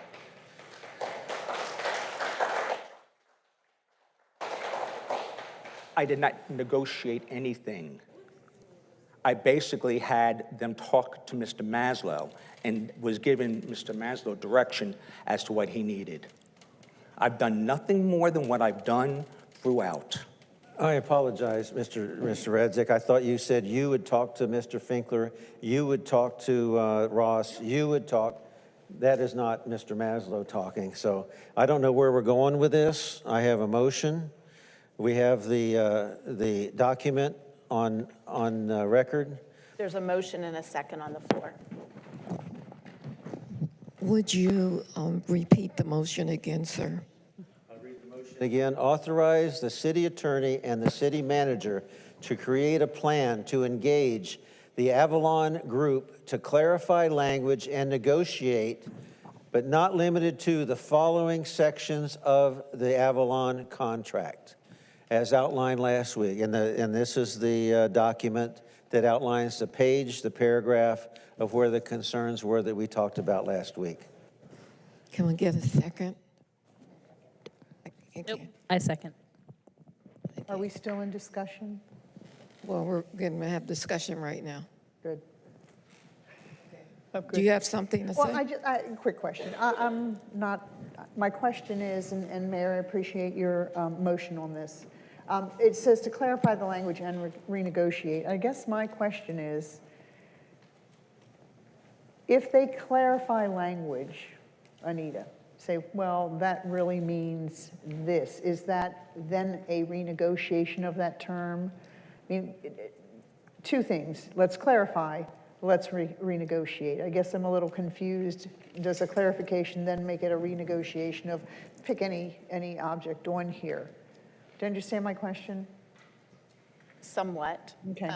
So I would say that if you are giving us direction to clarify something, contiguous, what contiguous property were they speaking about, then I would take that you're giving me direction to specify which property or properties was intended by the word contiguous. Okay. And so that would be an amendment to the agreement, or it could be an amended and restated agreement.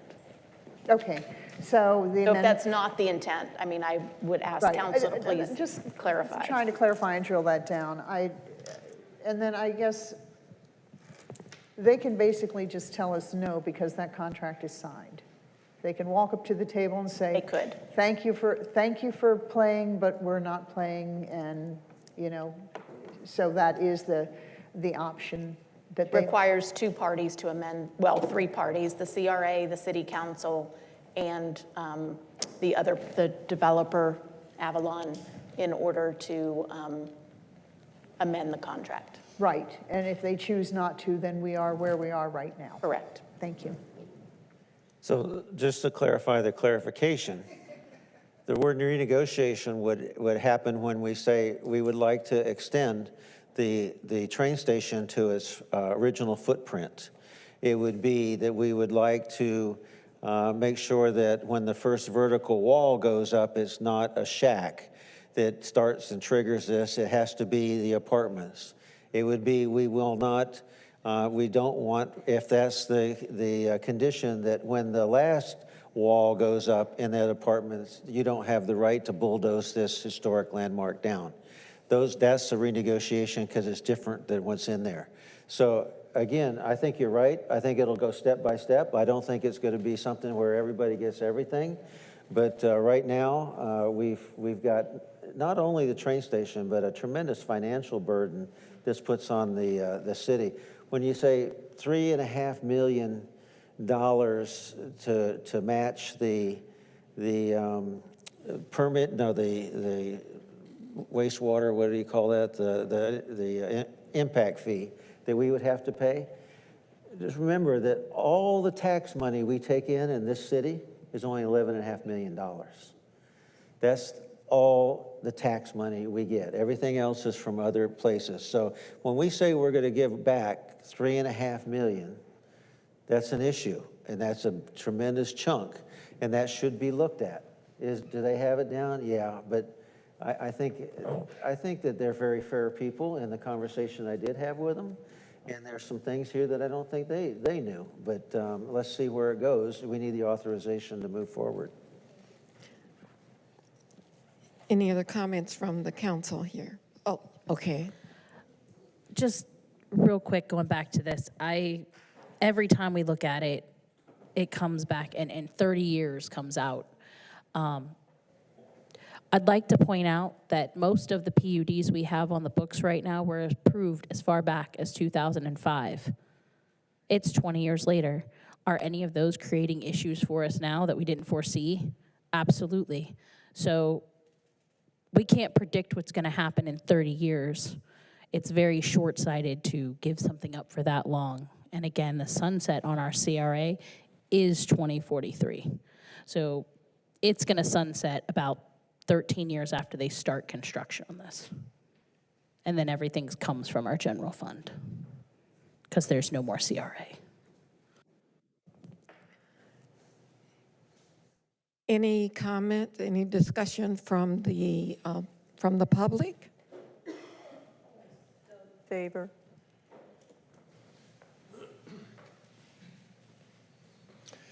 Douglas Favor, 432 Long and Winding Road. I'm just flabbergasted that we're even having this discussion. The 3 years I served on the Planning and Zoning Board for the city, I've never seen anything like this. This is by far the worst location in all of Groveland that we can do this to.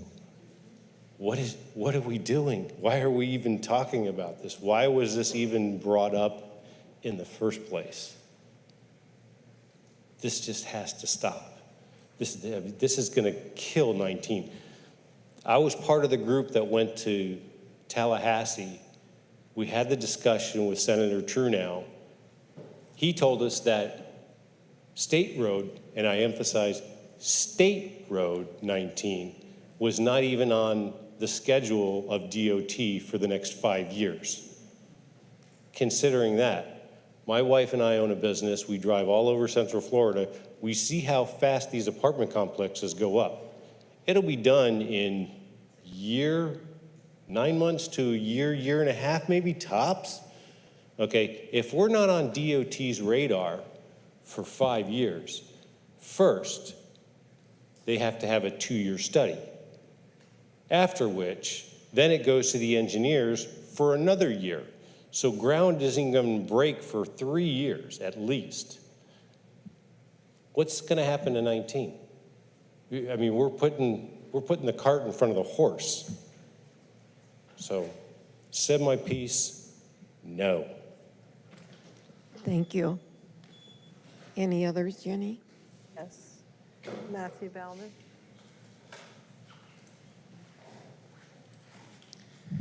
Matthew Bauman, 1122 Imperial Legal Street. Part of my comment actually reflects Councilmember Fike's comment as far as a renegotiation takes two parties. And if they decline to renegotiate, does the council have plans beyond that? Because the only thing beyond that, as far as I understand it, is breach of contract, which costs the city a lot of money. I'm generally in favor of the Avalon project. I think it's been coming for a long time to help revitalize downtown. We have the State Road 50 realignment, which in the CRA meetings that developers had attended previously, I don't believe they're intending to start until that project's mostly or entirely completed, in which case you have a new intersection at 19. And I have no idea what the state's plans are for 19 beyond that. I do know that staff was involved in drafting and approving this agreement. It was reviewed by the city attorney before. These issues weren't brought up at that time. I understand some of the financial concerns as far as the impact fees, but I also understand the increased revenue from the increased tax value that this project would bring, which is considerable. As far as building permit fees, those are kind of locked into the building department. You can only spend them on building issues, so I don't see that as much of an issue. After a certain time, I think it has to get refunded to the permit holders anyway. So those are my thoughts on the issue. I think we do need to tread carefully. If the applicant is open to renegotiation, fine, but if they're not, I don't know what the city plans to do beyond that. So, thank you. Thank you. Okay, that concludes our comments. So we're ready to take a vote now on the motion. I would just clarify, there's not we're giving 25 million back in tax, and the financials I showed last week showed that we would be upside down after we paid the fire, the police, and all the things that we have to supply for the 1,500 residents or 1,000 residents there. So that 25 million that they're making in the city is gone plus. So that's part of the financial thing that I hope that we can get clarification on. Okay, so did you have a comment? Yes. I also, when we come to the building permits, if we're giving them a 50% refund, we only get 40% of our own building permits. So essentially, we will also have to pay 10% of their permit fees, because they're not just going to evaporate. Alpha's not just going to go, oh, you don't have to pay that, it's fine. Because that's in their contract that they get 60%. Mr. Razik, you have a comment?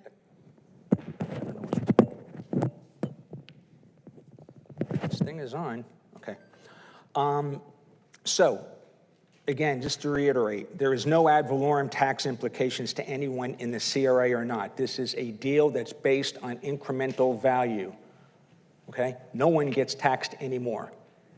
Mr. Mayor, your declaration that we're going to be upside down because of $25 million of our share, again, is not looking at the entire redevelopment of downtown because of this project. You're not taking into consideration what's going to happen with the public safety complex, which is one of our biggest assets. You're not taking into consideration what's going to happen to Cortez. So to sit there and say that we're going to be upside down because of one project, I'm sorry, I can't agree with that. That just doesn't make any sense. You're not looking at the entire ball of wax.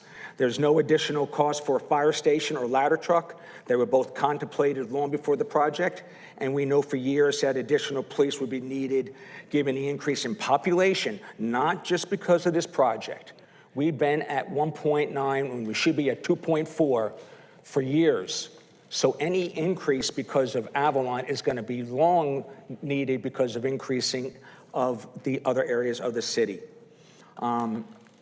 Again, this is from my understanding, and I don't know if it's been, actually, Mr. Mazzo, you and I did talk about it earlier today, that this is a project that is now 300 plus multi-use residential units with 34,000 square foot commercial that will result in small businesses to support the strategic plan objective of community livability. The incentives do not kick in unless the developer does more than what is expected, and it's based on a building-by-building basis yet to be submitted to the city, and most likely will not even be out of the ground until mid-2027. So with all that said, some of the statistics that are being thrown out there are not completely accurate, and some of the implications, again, has more implications to do with the city as a whole and the 20,000 additional houses, not just because of Avalon. Madam Chair. Well, I disagree. One, I don't know where the ladder truck and fire truck come from. That wasn't even in the consideration. I didn't bring that up. 6.9 million is just operational expense. It doesn't cover the 9 million for the ladder, or for the new fire station and the truck at all. That's capital. So that wasn't it. As far as the police, and I'm getting so curious about how we can keep saying the police need to have more. We should have had more. They've been operating at 1.9. When you have voted for that for the past 15 years, you know? So I don't know why all of a sudden you came to the realization about the police, but I would say that, 1,500 people times 1.7 is still $219,000. If it's 2.4 officers, which you're professing that we need to have, it's 789,000. Now remember, 25 million that we're getting is only $866,000 a year. Right there is 789,000 going out the door. Add the rest of it in there, and talk to me about downtown. There's not even a plan for downtown. There's not even a plan for this thing back here. And I tell you, this is facts. Mr. Mazzo has a new program. I hope he can put this into everybody's satisfaction. I don't know about the 300 apartments now, because that's not what's in the contract, that we're not supposed to be renegotiating. It's not in that contract. It's in that contract for 535 apartments.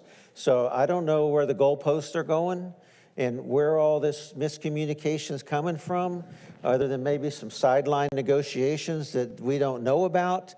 But I'm voting on what we have in front of us. I'm voting on the contract as it's written, to have somebody go and clarify this thing up. Our citizens need to know what's coming down the pike.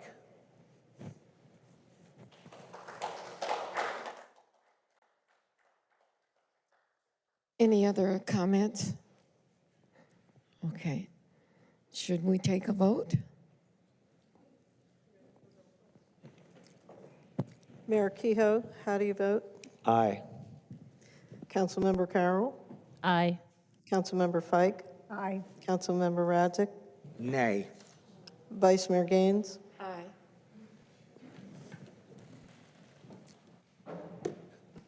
Passes. Thank you. Moving on to new business, agenda item 3. Consideration of approval for ordinance 2025, amending the city code relating to advertising of election qualifying period and election of, to remove the requirement for at least one advertisement that must be published on Sunday. Mr. Mayor, members of the council, good evening. This item appears before you because existing code requires that newspaper advertisement shall consist of one display ad published 2 times per week for 2 consecutive weeks, and one of those days of advertisement shall be a Sunday.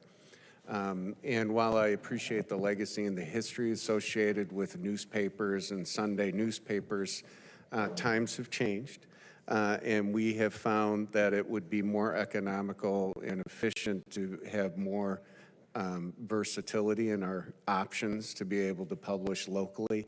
And it's at least my opinion that the circulation of some of the local newspapers who don't publish on a Sunday might be greater than some of the ones who do publish still on a Sunday. Very good point. Very good point. Do I have a motion to accept agenda item 3, 2020? Mayor. Sorry, but can she read the ordinance title first before you Oh, take a yeah, motion? I'm sorry, Jenny. I'm Thank sorry. you. Thank you. Consideration of approval ordinance 2025-7, amending city code relating to advertising of election qualifying period and election to remove requirement that at least one advertisement must be published on a Sunday. First reading, an ordinance of the City Council of the City of Groveland, Florida, amending section 26-4 of the City of Groveland Code of Ordinances relating to advertising of election qualification period and election to remove the requirement that at least one advertisement must be published on a Sunday, providing for codification, providing for severability and conflicts, providing for an effective date. Thank you. Do I have a motion to accept agenda item number 3, 2025-7? So moved. I'll move.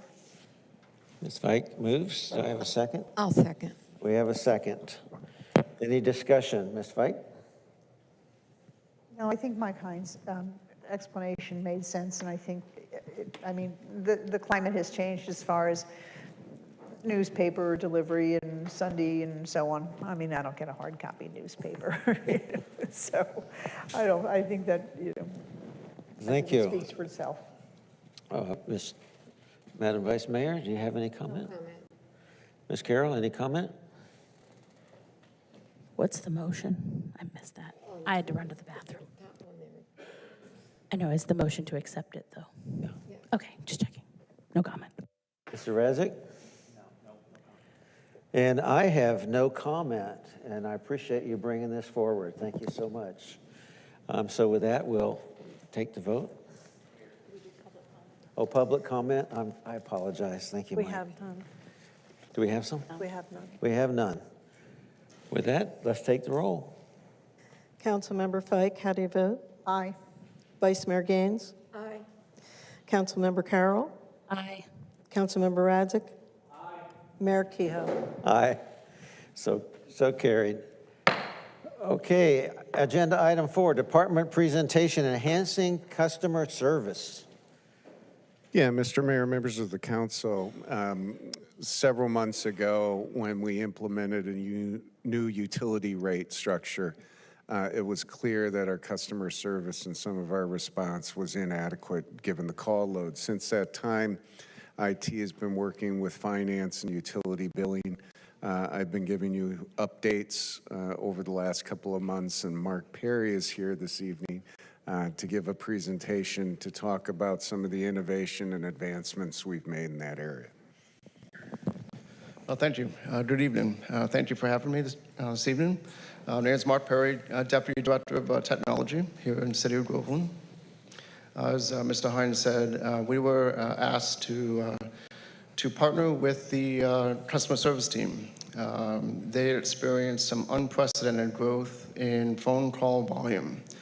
This put a lot of pressure on both personnel as well as systems.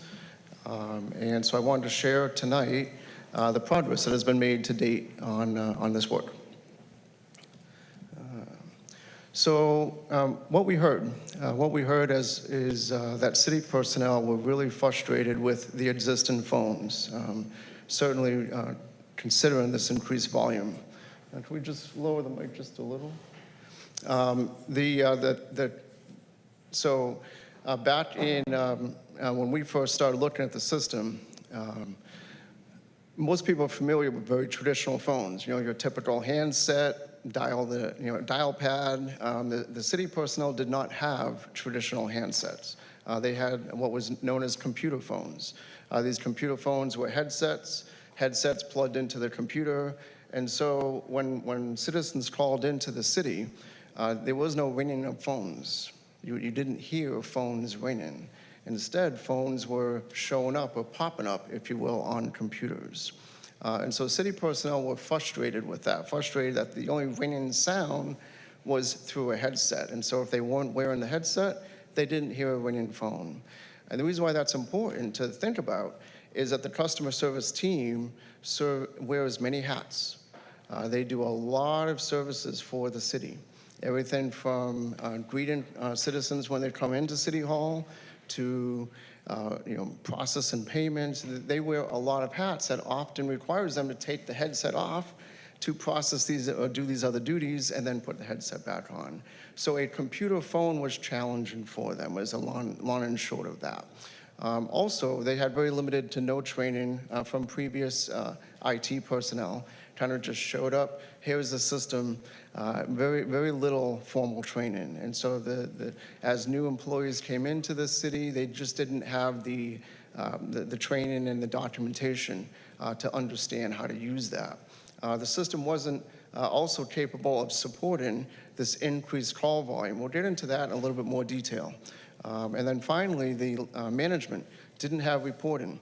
Didn't have data with which to make decisions, with which to realize that there was a concern other than employees or citizens complaining, but there was no data to support that, okay?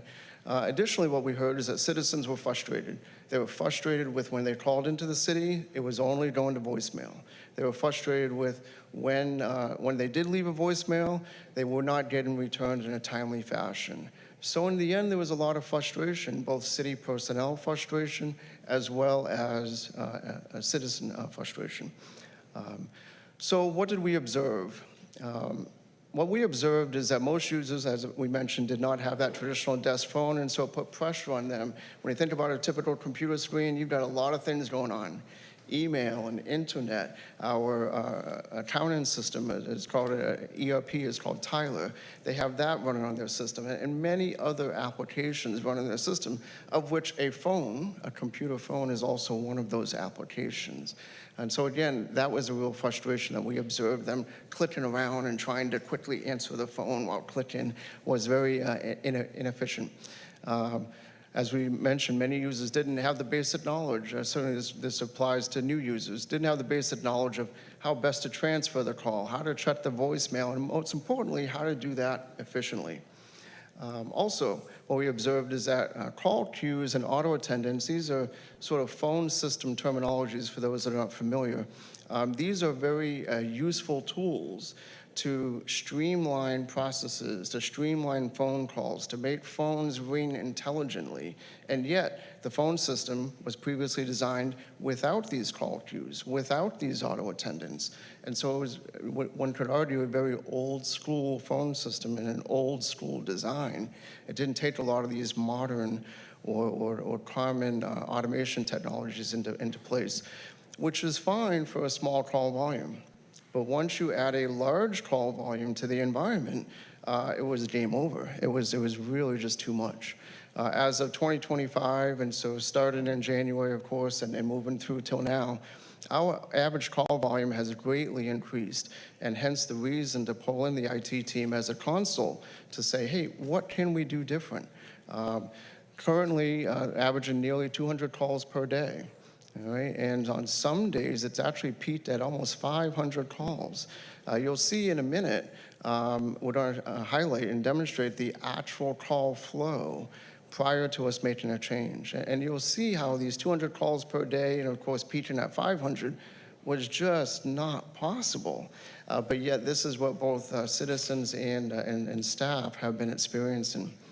We mentioned the limited reporting, and then of course, one of the things we also observed is that from staff member to staff member, it was inconsistent on how they went about documenting their call. So as we take a look, so this is a call flow that we use. We call it a process flow diagram. But basically, prior to 2/15, we kind of use 2/15 as that, or February 15th as that demarcation line. And I'll explain that in a minute. But prior to February 15th, when you dialed the main city number, it all came into, at times, a single person. That's what the icon here, the person on the computer represents.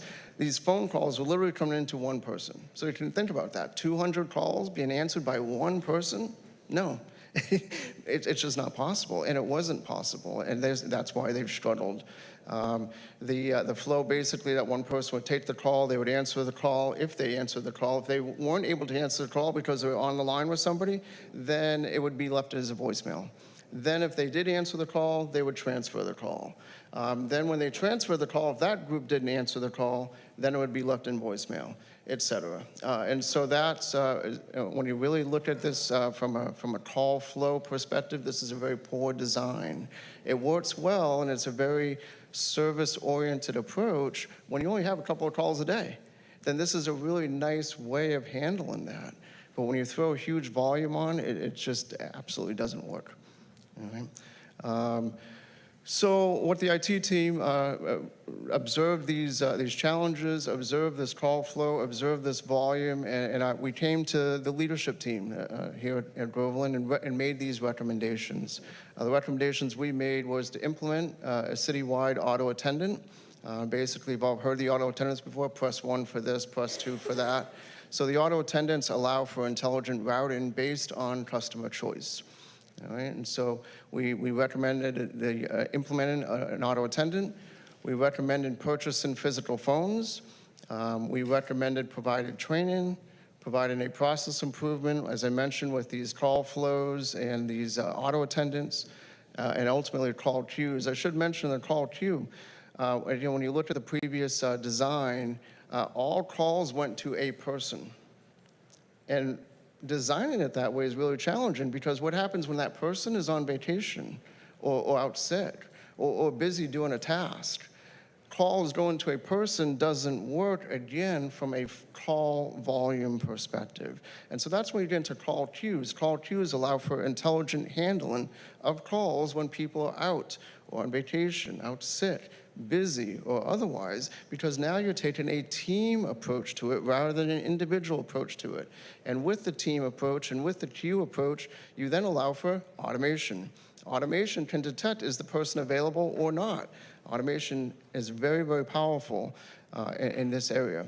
And then enhanced call reporting, we identified a tool that could be purchased for a nominal amount of money that allowed for much more intelligent data analysis. And then finally is for future consideration, we kind of thought about the first 5 bullets as what we kind of presented to leadership as phase 1. Something that we could do now for very little amount of money, very little effort in the grand scheme of things, and let's make some incremental improvements here. Let's grow over time. So take some baby steps, walk before we run. And so these first 5 bullets were a walk approach before we ran. And then the final bullet, the 6th bullet there, future consideration, was to recommend an implementation of a CRM system, which for those aren't familiar with that terminology, it's a database.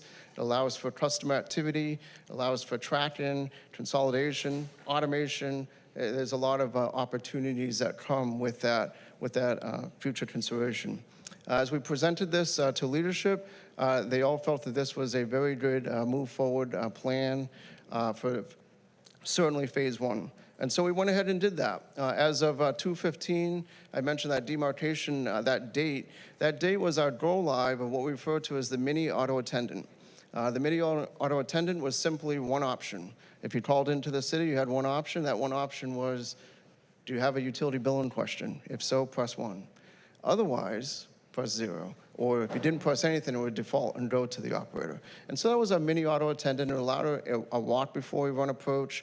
It allowed us to both prove out that the system could work, could support the volume, but also give citizens a direct path to utility billing, because when we spoke with the operator who was handling the volume of these calls and identified from them what is the bulk of your calls you're getting, utility billing was the bulk of the calls that they were getting. And so by putting that as option 1 on the menu, it gave them that kind of direct line, that direct path to get there.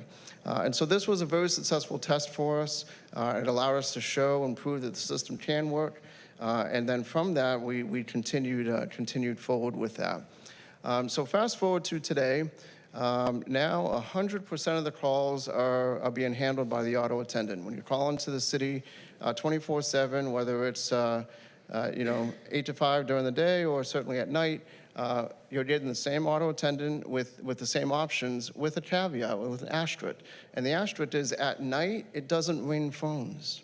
And so again, we go back to some of that automation. We can program in holidays, program in work hours, so that after 5 o'clock, it's not ringing phones and having citizens wait unnecessarily for ringing phones. I mention that because that was in place prior to February. So a much more intelligent system that is group-oriented. We now have advanced reporting that is going to our leadership team, allowing the leadership team to understand the volume that's coming into all their respective areas. Again, that was not a thing before. So now all of our leaders in all areas of the city understand call flow specifically into them. What's also very nice about the advanced reporting and the auto attendant functionality is it then allows both the technology team, but then management throughout, to understand citizen requests. Because we can now see how many citizens push 1 versus 2 versus 3 for their respective needs and requests. Again, this is data that we didn't have before. So very powerful stuff. The customer service team has given us really great feedback. They've been wonderful partners with the technology team. We've worked hand in hand together and working on this, working on training, working on support, sharing ideas and what we can do next and those kinds of things. And so we've received great feedback from them that they are appreciative of this partnership. Leadership, as I mentioned, can now adjust their own resources. They can see call volumes. We also have time of day opportunities with the reporting as well. With the reporting, we can see that 9 a.m. and 12 p.m. are hot zones. That's when citizens like to call, is during those times. 4 and 5 o'clock tend to tail off a bit. And so again, we can see when citizens are looking to reach us. And then finally, and you'll see on the next slide here in the chart, we've seen a sizable reduction of voicemails through these efforts. And so with the data, as we can see here in February, and as I mentioned, that's when we went live with our mini auto attendant, we had nearly 6,000 calls coming into the city. And when you really actually break down that data and analyze it, and you can actually see the data, all 6,000 of those entries, you can see all the phone numbers that have called in. And then what you can then do within Excel or otherwise is group the data. And you can see how many repeat calls we've had because citizens are understandably frustrated. And so they're calling back time and time and time again because they're getting voicemail. And you can see the first row went to voicemail, the second row, voicemail, 3 times in the same day. And so you add that up over time, and that equals much more calls coming into the city. If and one of our goals here is to really get to that first call resolution. You get to that first call resolution, all of a sudden your volume drops, it just plummets because citizens are not having to call back frustrated time and time and time again with voicemails and et cetera. So it is really self-serving in terms of take care of the citizen, take care of the calls that first time, and ultimately the demand begins to diminish on the phone system. What we can also see with the data, not only for those who maybe can't see so well in the back, but the top line, the blue line, is our total calls coming into the city over time from February to May. The orange line is what we categorize as customer service calls. And you can see that the blue line, orange line begins to separate a bit again over time. And we attribute that separation to the auto attendant shaping the traffic, giving the citizens the opportunity to go in the direction they want to go in rather than going through the operator. And so it allows the citizen to identify that, and we can see that there's other departments that are if you will, deserving of the citizens' time. And then finally, we can see the voicemail trailing off and continuing to go down. We're not saying this is a game over or job complete, but we're saying that progress has been made. And we certainly are proud of that, both on the technology team and the customer service team. A lot of great work has gone in with the customer service team and the efforts that they've made to adopt the new system, adopt the new processes, and really put their heads down on this. And so finally, what I have here to present tonight, and certainly open it up for questions, is to share a little bit of what's to come. What else are we taking a look at or working on? We've talked about development of a general information line. We talked about the power of the auto attendant. Well, one of the options within the auto attendant is to allow the auto attendant to answer the citizens' questions. And so that's something we're looking into is to bring that forward. Also, the continued refinement of those call queues and really looking into various different department areas and how we can continue to lower those voicemails and make the calls flow more intelligently. And then finally, I hinted at that CRM system, integration of an automation system and tracking and such is also on the radar here for us. So with that, I'll pause. Thank you for giving me a few moments. What questions can I answer for anyone? Questions? Amy Jo? Question. With the shared voicemail, that kind of removes ownership. Has that become an issue, or has that not been a problem that you guys have seen? We have not seen that as a problem. Rather, we've seen it as a solution. And again, I go back to prior to the shared voicemail, calls are going to a person, that person, vacation, sick, busy, or otherwise, nobody knew those voicemails were queuing up on that single person's box. So one of the things that we've done with the shared voicemail is made a real great visibility of the shared voicemail. Most all department areas have an administrative assistant type of function. And so typically almost all department areas are kind of have that point person, if you will, that kind of helps traffic cop, if you will, that shared mailbox. So that shared voicemail has actually been a very powerful tool to not have stuff sit there and wait. The ownership question is a wonderful question because that's where you get into challenges with shared voicemail, supporting exactly what you're saying. And therefore, that's the value of the CRM system. To really turn that shared voicemail into, on the technology team, what we would call it is a ticket. And we really want people to have ownership of that ticket. Now that ticket has a clock tick-in where there's SLAs, where, service level agreements, where you really want to get that ticket closed out within 24 hours or those kinds of things. So shared voicemail, sure, it's given nice visibility, but not ownership, which is kind of what you're nibbling at. The ownership piece comes in with the CRM system. Thank you. Yep. Just a quick question. Sure. I know we're talking shared voicemails and calls can transfer over. Aaron tends to be our subject matter expert on water issues. Do we find that there's other areas where you almost need like a, watch my finger, quasi subject matter expert, that if it gets to me and I'm like, oh, I'm not sure, that I can transfer it off to somebody that really has a deeper understanding of that area? Are we doing something like that? It's a good question. Probably not a full answer to your comment, but I'll share with you what we have done so far. What we've done so far, I mentioned these queues, these groups. So what that does is that really identifies for all city personnel those subject matter experts. So for instance, we have a utility billing group. Any question about utility billing? So for instance, if someone gets a call within the city and it's about a utility bill question, and they're not sure how to handle that, they can transfer it to the queue, the utility billing queue. On the surface, that sounds kind of simple and basic, but when you consider that utility billing group, as well all the groups, have the intelligence that I referenced built in, knowing how to direct the calls, when to direct, who's available, who's not, having the backbone of intelligence built into those groups makes it so the groups are not just dumb groups. We're not just ringing a whole bunch of phones. We're doing it in an intelligent way.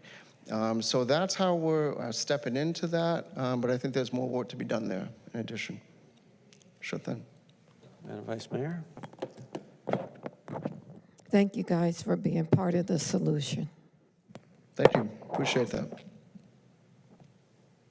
Absolutely great presentation, and I appreciate it so much. Is there any way that we could build in some type of metric to measure guest service? You know, I mean, I wish we could have done it in February, because I'd love to celebrate those percentages as we get more and more great guest service remarks or surveys or whatever, because I think you can really quantify the value of this by showing the increased customer service. I completely support what you're saying, Mr. Mayor, and that is a direct capability of a CRM system.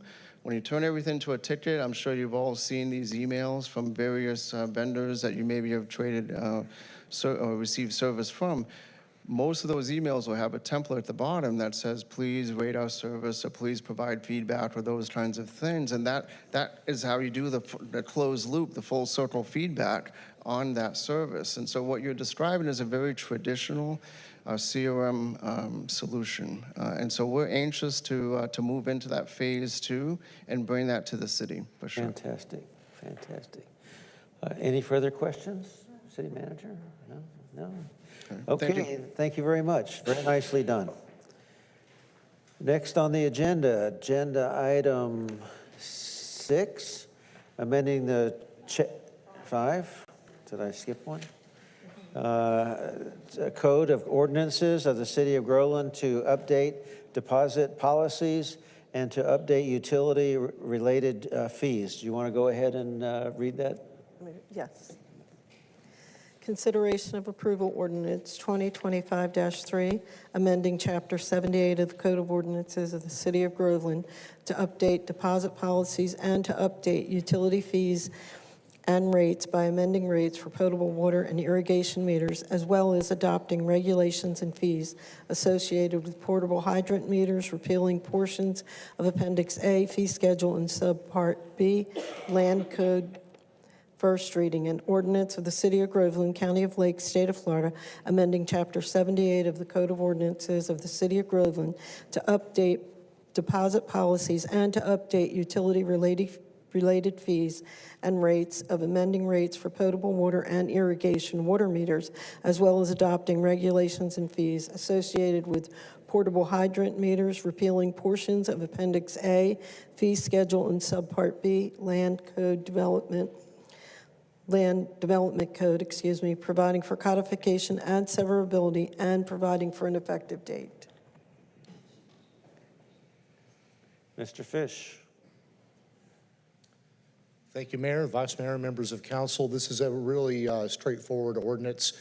The bottom line is the action requires an ordinance. So you have to read this one twice because what you're doing is changing what was already in code, and it's outdated code, and it's financially not in the city's favor to leave the existing code. We need to update it to the new dollar amounts. So bottom line, I'll break down a couple of the pieces. We obviously sell water meters to a particular group.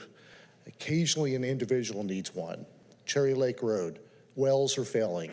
They want to get connected, they buy a meter, we get them connected, they pay their impact fee, we move on. Home builders buy lots of meters. And we have about 15 at least home builders currently active in Groveland. And so we realized that as we're moving into the advanced meter infrastructure project to go to radio frequency reading in real time of all the meters and changing out 4,600 meters, working with our contractor Ferguson, we looked at the pricing and realized we're behind a little bit, so let's fix that. So the proposal tonight in the ordinance is to get the actual charges for the meters updated to where it's now including the real cost, including all the appurtenances, which includes the radio frequency antenna, the meter box, the backflow prevention, all of that is part of the price. But also the installation, because our O&M team for utilities has to go and set those meters. And then we have an administrative cost as well that we're processing this through City Hall, taking the payments and being able to issue service orders. So when we looked at it comprehensively, we made adjustments to each of those meter rates. The most common is a 3/4 inch meter or 5/8, depending on which company. And that is typical of most residential, most irrigation reclaim meters are the 3/4. And then you'll notice as the meter gets larger, the cost to us as a city gets larger. And so we've proposed a rate structure that captures all that. The second major component is minor detail, but important. As we're dealing with those that are doing construction activities, often the source of water that they need is from a fire hydrant because we have not established permanent service yet. So we have portable meters, not potable, portable, that you can move around, requires a deposit, hooks it up to the hydrant. We actually meter that water and charge them accordingly.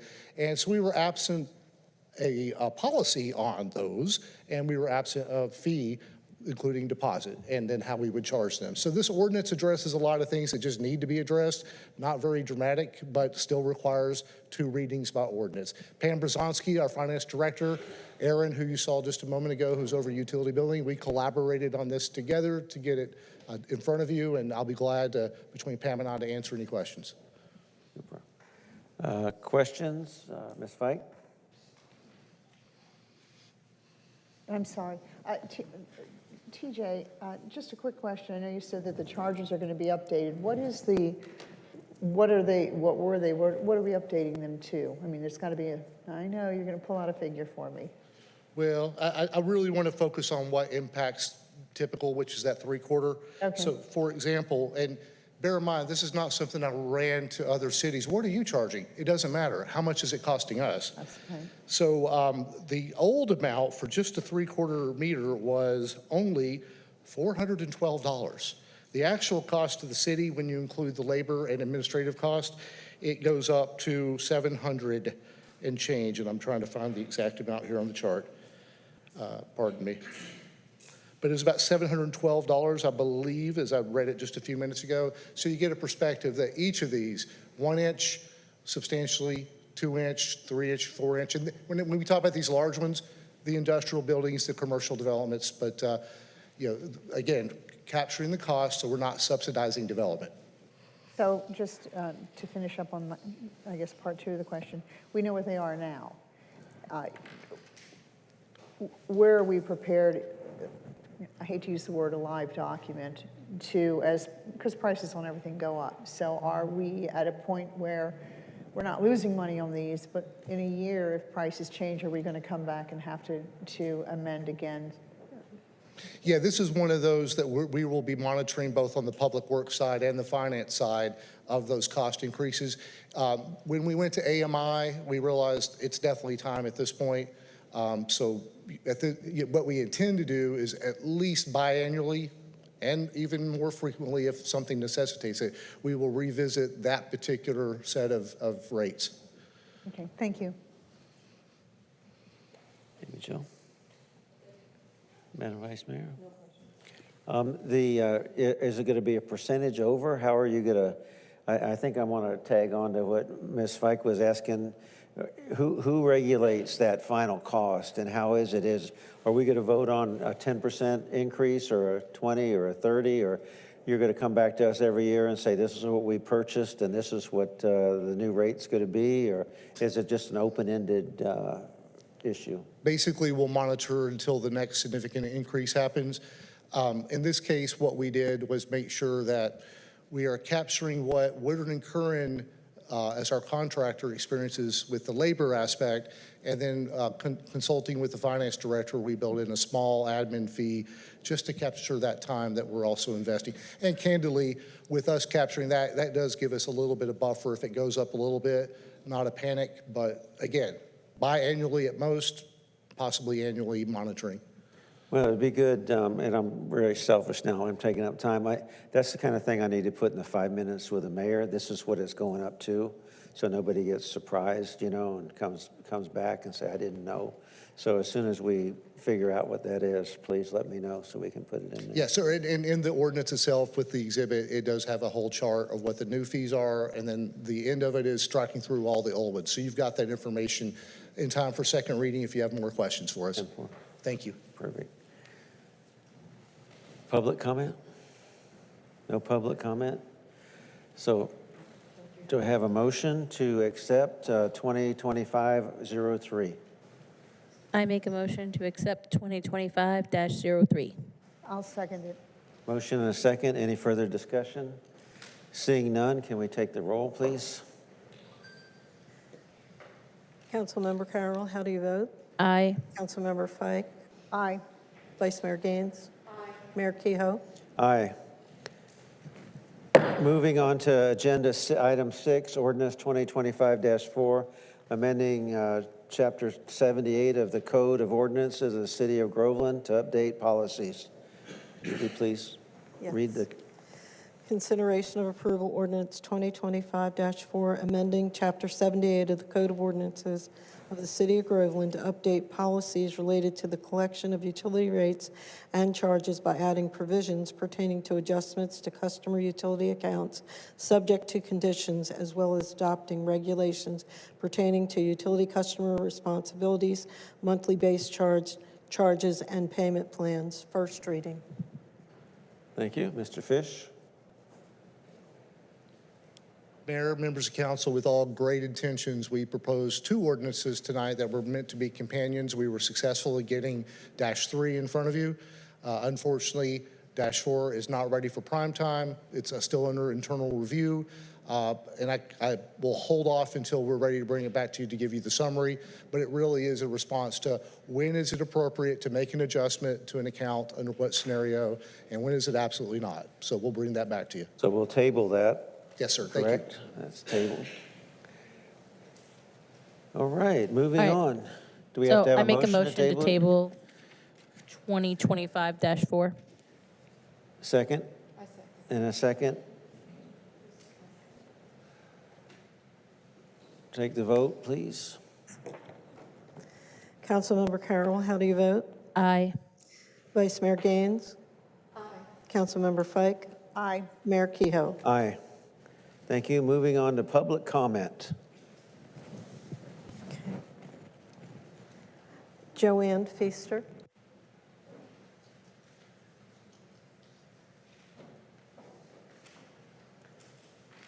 Okay, this is Kathy, right? Joanne. Joanne, I'm sorry, Joanne. That's okay. Joanne, I'm terrible with names. Just for full disclosure, I was introduced to Joanne today, had a private conversation with her about this and asked her to come to the meeting tonight. Well, good evening. My name is Joanne Feaster. I live at 403 Blue Cypress Drive in Waterside Point, Groveland. And my reason for speaking tonight is there seems to be some confusion between our HOA, our management company, and the city of Groveland. The confusion is regarding Waterside Point's Crystal Lake and unpaid HOA water bills. I would like to read a Facebook post from one of our residents regarding Crystal Lake, and he had sent this out just before the last board meeting. So again, I'm reading this as he sent it out. And it starts, our community manager requested my assistance with resolving an issue related to reclaimed water billing. During my investigation, I discovered that the water meter in question serves the Amenity Peninsula, an area where we had previously installed a pump system specifically designed to use water from the fountain pond for irrigation to reduce association expenses. In late 2022, the reclaimed water supply was activated for undetermined reasons. Groveland has periodically shut off the reclaimed water due to excessive usage. The current configuration involves 3 manual valves that, when open, allow pressurized water from Groveland's reclaimed system to flow through our meter, through the HOA-owned irrigation pump, and into the pond. The association has incurred approximately $101,000 in unnecessary expenses for reclaimed water, plus additional electricity cost. The irrigation pump has been destroyed as a result of this situation. This situation has created concerning environmental issues. The fountain pond functions as our pre-treatment basin for community drainage. According to our environmental vendor, the high-pressure water from Groveland has agitated pollutants in the pond and caused continuous overflow into Crystal Lake, significantly contributing to our recent water quality concerns. I have initiated discussions with Groveland City staff who have been cooperative and have indicated that a credit to the association would be appropriate. And to move forward, he was asking for our vote in allowing him formal recognition of his role in this investigation. So when I saw that post, I found it both suspicious and confusing. So I decided to contact Mr. Fish. And then I contacted Vice Mayor, and she was kind enough to schedule a meeting between the three of us, myself, Mr. Fish, and Vice Mayor, which occurred on May 29th. I was able to get confirmation that I was entitled to the information I was seeking in writing. And all I needed to do was to email my request, and that would then be sent off to the legal team, allowing me to get what it is that I needed. In dealing with Mr. Fish, he got back to me saying that he received my email and that it was going to be sent off to the appropriate division, and there would be more info to follow. This is very time sensitive for us. And I would like to know from the council how long something like this takes. How long do I need to wait to receive this actual information in writing? And along with that, I would like to ask or urge the council to agree tonight to putting together a neighborhood huddle meeting. And if we could do that at our next Waterside Point meeting, which is June 18th at 6:30 p.m. in our clubhouse, I think that would be a really good way for all the residents to meet with everyone involved and for once and all find out the truth. Because if we just go to the board meeting and you guys aren't there to support us or to explain who, why, where, what, when, well, then they just continue to lie to us. And we're paying our HOA dues. They're not using, or meters are still turned off. They supposedly have unpaid bills to Groveland in which they've not paid their water bill. People are coming into our community. Our home values are going down. Our lake, which was a beautiful blue-green lake, is now a brown, muddy lake. We are actually selling our home, and the gentleman that came in, although he loved my home, gave us an offer of $100,000 less than we were asking because of the color of the lake and if that's contaminated and will that affect him, you know, in the future. Joanne, we got to wrap it up. Your Okay. 5 minutes. So that's it. So if we could get that that huddle meeting for that June 18th, board meeting, I think that would be absolutely fantastic. So thank you very much. Thank you very much. Mr. City Manager, do we have any issue with, I don't mind going to a meeting. The district, is that your district, right? Do you mind having a meeting? Just on this subject, not on the whole thing. What do you think? Yeah, Mr. Mayor, members of the council, there's certainly a lot there. I was briefly made aware of it just before this meeting and spoke with Mr. Fish. He intended to provide an email after this meeting, which I think is more than reasonable time from what I understand, given the complexity of some of the conversations. June, I don't know what is on schedule with all of our other staff. As you know, not every meeting has to be a huddle. Any one of you can ask one staff member to go to a meeting as long as it's coordinated with us, and I think you found us to be responsive and willing to do that. So I think you're right. I just think that huddle has captured people's imagination, you know? So we can work on that, Madam Vice Mayor. That's your district. Sure. Okay. All right, moving on. Jason Brown.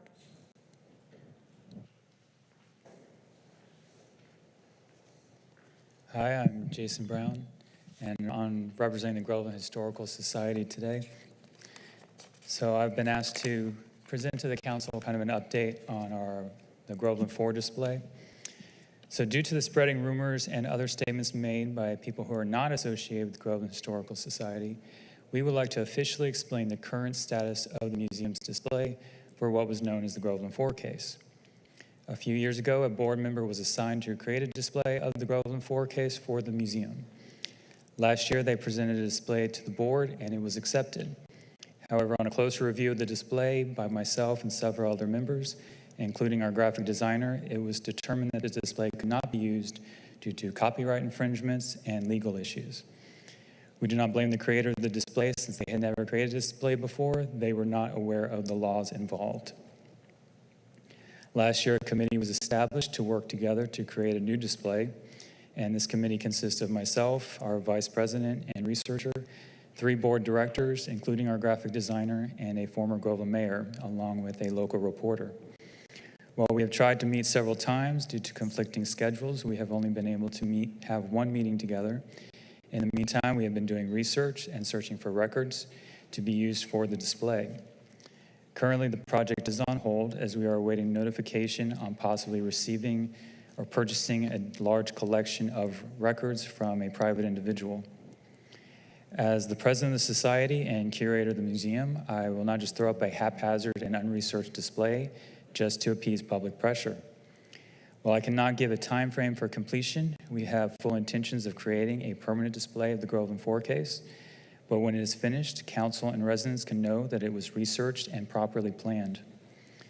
We would appreciate the council's and residents' patience as we work on this project, and we invite you all to come to visit our museum or our website to learn that there is much more to Groveland's 150 years of history than what happened on that day. Thank you.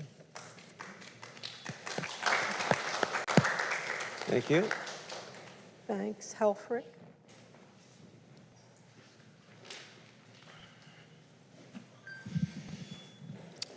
Farmer Banks, Helfrich, Clay Road District, South Lake County. Farm tip of the day, 3 hacks for watermelons if they're in the ground right now. One is to put cardboard underneath them. This keeps the pests away. Another one is to rotate them every few days. You get a mature coloration, and also it keeps the pests away. The third hack is the vine that goes from the watermelon plant and to the watermelon. Where it intersects, that curly Q at the end, once it turns brown, the watermelon is ready to be harvested. Mayor, council, distinguished guests, earlier tonight we're talking about safety. In 2023, Johns Hopkins University conducted a study to find out the cause of death of children in the United States. No, it is not drownings. No, it is not car accidents. It is not even cancer. The #1 cause of death in children in the United States between the ages of 1 and 17 is firearms. So what do we do about it as a society? In 1965, Ralph Nader, a lawyer, wrote a book. The book was Unsafe at Any Speeds. It was because automobile accidents were happening at such a high rate, killing many Americans. In 1968, the seatbelt law was instituted. From there, crumple zones, anti-lock brakes, and also airbags have been pushed into our automobiles. Today, we have here at the City of Groveland Police Department classes in gun safety and awareness. The A.W. Peterson Gun Shop offers classes and gun safety courses, locks and vaults, and awareness for guns. So with saying that, basically it comes down to one thing, and that is a parent who has lost a child to gun violence, never wants to have another parent to ever experience that. I am Farmer Banks Helfrich. May you all be blessed. Thank you for allowing me to speak. Thank you. Carly Sandoval.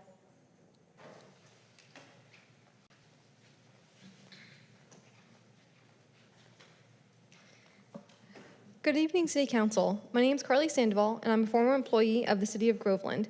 It has come to my attention through social media that there is some confusion on why an employee would feel the need to find a creative solution to be documented, monitored, and feel safe while working at the City of Groveland. As a result, I have come here today to share my own experience regarding the ongoing harassment and serious mismanagement within the city's Human Resources Department.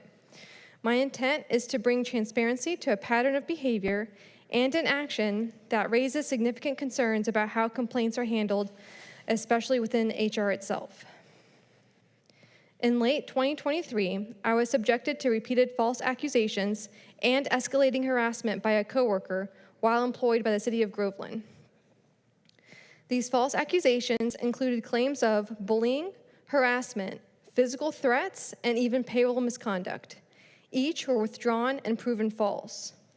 Despite her own admissions and presence of witnesses, the city's Human Resources Director, who directly supervised her, took no corrective action. Instead, I was asked to remain patient while he attempted to work with her on her behavior, even after she purposely tampered with my work and admitted to doing so intentionally. I followed all protocols, filing both verbal and written complaints, yet the HR director delayed investigating the matter for months, 4 to be exact, did not speak to nor interview any other employees, and by the end claimed to have found no, quote, discrimination, despite reminding him my complaint was about harassment and not discrimination. Due to my repeated requests that he look at my original complaint of harassment and not discrimination, he escalated the matter to the city attorney for further review. When provided to the city attorney, the findings from reviewing the documents only and doing no interviews nor in-person investigation were that since I was not physically assaulted or physically abused, that I had no claim to harassment. Upon providing the federal government's Occupational Safety and Health Administration agencies, also known as OSHA's, definition for harassment, as well as the city's own policy, which stated otherwise, the city manager then stated the city would hire a third-party outside investigator. The outside investigator conducted interviews and performed an investigation over 4 months after my written complaint and 7 months past the original false allegation made against me. They found the original accusation made by my coworker was now, suddenly, said to still be active by the Human Resources Director and the employee themselves, as they stated the prior retractions no longer occurred. At the end of it all, per the findings of the outside investigator, either you believe that I am one of many employees subjected to harassment and bullying by this very coworker whose behavior is being enabled by the HR director, or you believe the other employee and the HR director, that this employee truly believes she was physically threatened and bullied back in 2023, but also means this was never investigated, never taken seriously, and for years has gone unresolved at the unwillingness of the HR director to do his job. The city's handling of this matter was dismissive, unprofessional, and failed to meet even its own policy standards. There is and continues to be harassment and bullying in the work environment at the City of Groveland, in particular the HR department. If that's how the HR director handles these types of serious complaints and allegations in his own department, how well do you think he handles them when they are outside of his department? As I mentioned at the beginning, can you really blame an employee for needing to find a solution to ensure they are safe while here at work? For even if you follow the proper procedures and protocols, nothing is done. I had to give up the career I had worked to build and transfer to a completely unrelated department and an unrelated job just to be able to try to feel safe again while employed at the City of Groveland. Thank you for your time. Thank you. Jen Eastridge.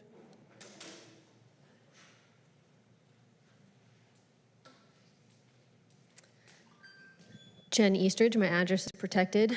I think we're on week 8, and I still haven't heard anything about alpha inspections. And I know that you had directed Mike Hine to go ahead and reach out. That's never happened.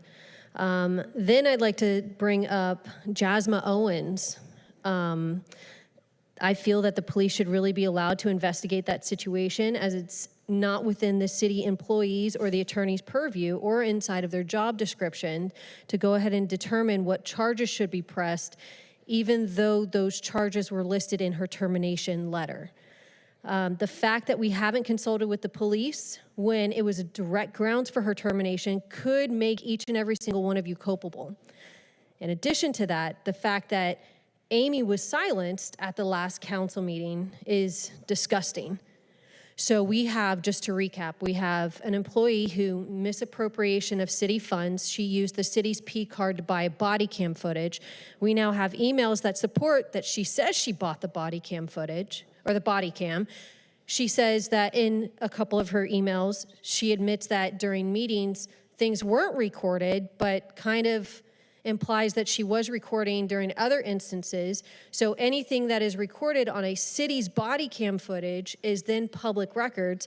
And the fact that the city's not protecting Jenny, because all that stuff is public records and she's under obligations to go ahead and file those things in a timely manner, that's kind of a bad thing, right? So we've got somebody who stole from the city.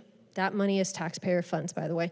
We have somebody who was recording during city hours on city property, and then goes and files a police report that says that she lost the body cam that was city property at the zoo. So at what point are we going to allow or stop allowing employees to steal from the city, and when are we going to actually start protecting the ones that count? Thank you. Thank you. Amy Jo, were you able to get with our city attorney on that matter? No? No, not yet. Thank you.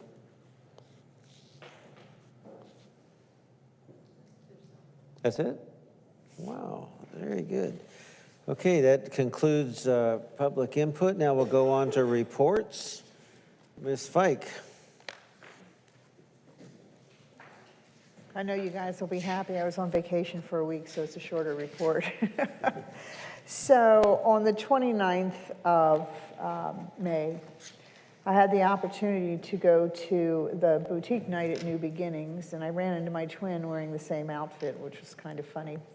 But it was a special night, and what they had done is New Beginnings is such a great thrift store, charity, helps the homeless. They're building the little quads out back for the homeless. Talked about it before. Anyway, they took anything that had come into the thrift store that was brand new and still had a tag on it, and they had those tables laid out. Banks is gone. Banks was there. We had a good time. And so it was well attended. You could buy throughout the shop, but they had music and they had charcuterie boards and some wine to enjoy to encourage the shopping. We had a great time. The chamber was there, just so many people there, and I think they had a really good attendance and did very well. On the 30th, it was the one-year anniversary of Michelle's Tropical Treats right here in downtown. Lots of participation. Our police department was there promoting, they're going to do the cups or scoops with our police department later in June. I suggest, I think it's June 22nd, everybody pop by. It was a great day to bring families together and share time with Mitchell Hill and his family. They're very thankful for the opportunity that was afforded to them a year ago when they opened here. So it wasn't just a year, it's a happy new year to their second year. On the 31st, myself, I was at the early basketball tournament at Hope International Gymnasium. The mayor came in later. But our Parks Department manages this wonderful group of youngsters. They also have a group of adults that will be playing this Thursday night. I'll probably pop back by. But it was fun to watch these kids engage. They're great athletes. They had a good time. The professionalism and the sportsmanship is outstanding. There were no ugly events, so to speak. The families were engaged. I tried to throw a ball into the hoop 3 times and missed because I throw like a girl, according to my husband. Anyway, last but not least, today was the Lake County workshop on discussing whether or not this county will become a charter county. It's a lot of information. There's 4 workshops. There's 3 more that I'll be attending. There are 67 counties in Florida. Out of that 67, 20 are currently charter counties. And was a lot of deep dialogue, discussion. I had to leave a little early, unfortunately. A lot of local leaders there, Mountain Dora, Howie in the Hills, Tavares, Leesburg, so on, trying to understand the components of being a charter county. There are advantages, there are disadvantages, and the woman that, the attorney that was up directing us through this was very clear on what's good, what's bad, and so on. There is a site she gave us to go to where you can see the 30 different implementations, for lack of a better word, that different counties have done. Some are just, you know, outdated now. And she says, you know, so when you, if they decide to move forward with it, that wish list, you don't pick everything on there. It's nothing that will happen overnight. There'll be a lot of dialogue. It all winds up with a Lake County citizens vote and so on. But it's something to take a look at as they move forward in that direction. So I'm kind of curious to see how it all filters out.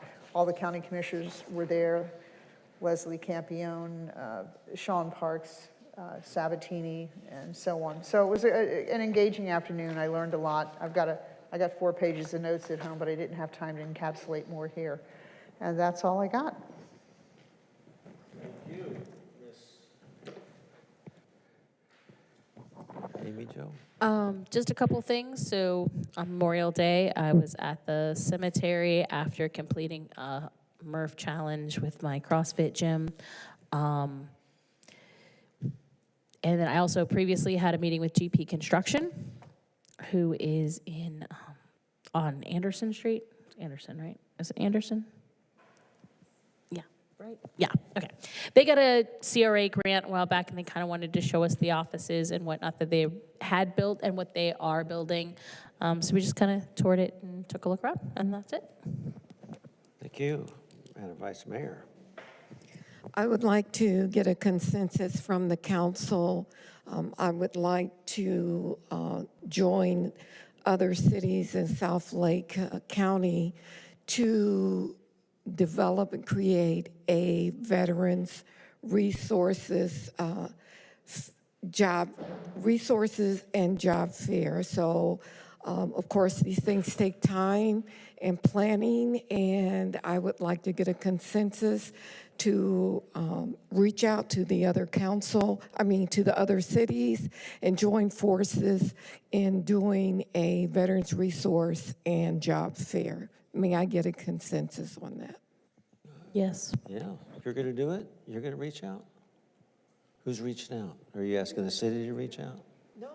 You're going to do it? Okay. I'm good. We got 100%. Okay. Thank you. I won't see you all before June 13th. I want to remind you that not only is it the second Friday, but it's Juneteenth as well. And as I have stated before, Juneteenth is not just for African Americans, it's for everyone to come out and celebrate the history, the good times, and meet other people and get an enhanced understanding of what Juneteenth is all about. And I attended the ice cream anniversary for Michelle's, and that's pretty much all that I have right now. Oh, I attended the memorial event, but I don't like to repeat what others have done. So, and I thank you for the consensus. Thank you. My report, can you bring my beautiful slide up there, please?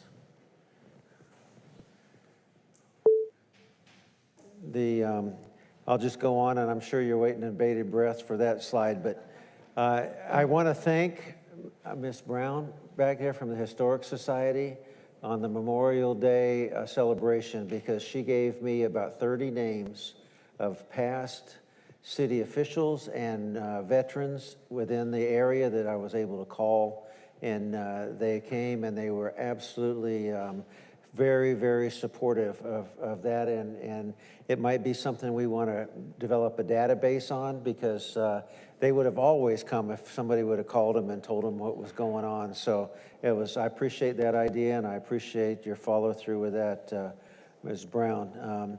Other than that, we've heard about the basketball and all the exciting things that are going on around the city. So if we can go to the next slide, I'd like to bring up a few things. Now, I have the city manager here. Don't put that microphone away. No.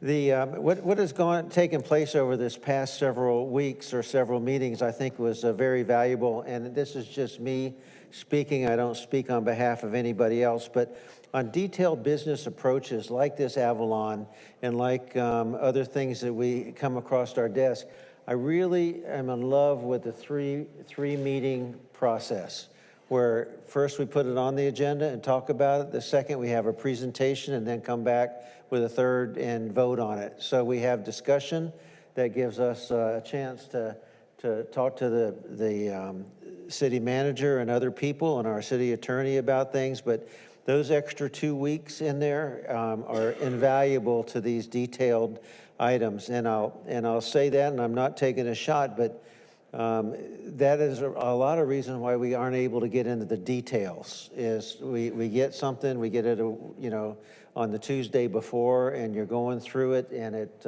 sometimes is very hard to go through every T and dot the I, and that's our responsibility as elected officials. So I would love to have the council consider that for the future on these detailed things, and when we bring stuff up to the council, outline if you'd like to have a 3-week process. With that said, committee reports, I would like to ask for consensus on the committee reports to have the committee chair or representative of the committee here. We have many reports, either from development or P&Z or different committees, and we have citizens on those boards. And I would really like to see those citizens also in the presentation for those different committees. So that's for discussion. I'd bring that back for a discussion next time. The term staff recommends approval is another item that I'd really like to address. Staff recommends approval. I'd like to have the champion. That's the way it is in business, right? You have the person that's in charge of that particular item rather than staff as a whole. So we know who to go back to, and there's accountability at the end. So I'd like to bring that up, and I will bring that up for discussion at the next meeting as well. But it's just switching that thing from staff to whoever the champion is on that. Charter changes, I have a question on the timeline on charter changes is when do we bring that up for a vote? The report was presented to council, so now it's up to council to give us direction as to which ones, if any, you would like to be prepared in ordinance form and brought back for your approval or consideration. Can we just to get consensus on, should we not do that here?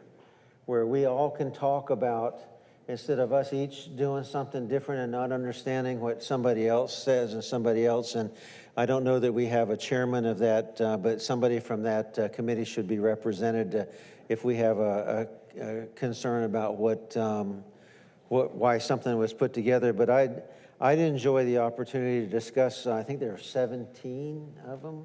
Was that right?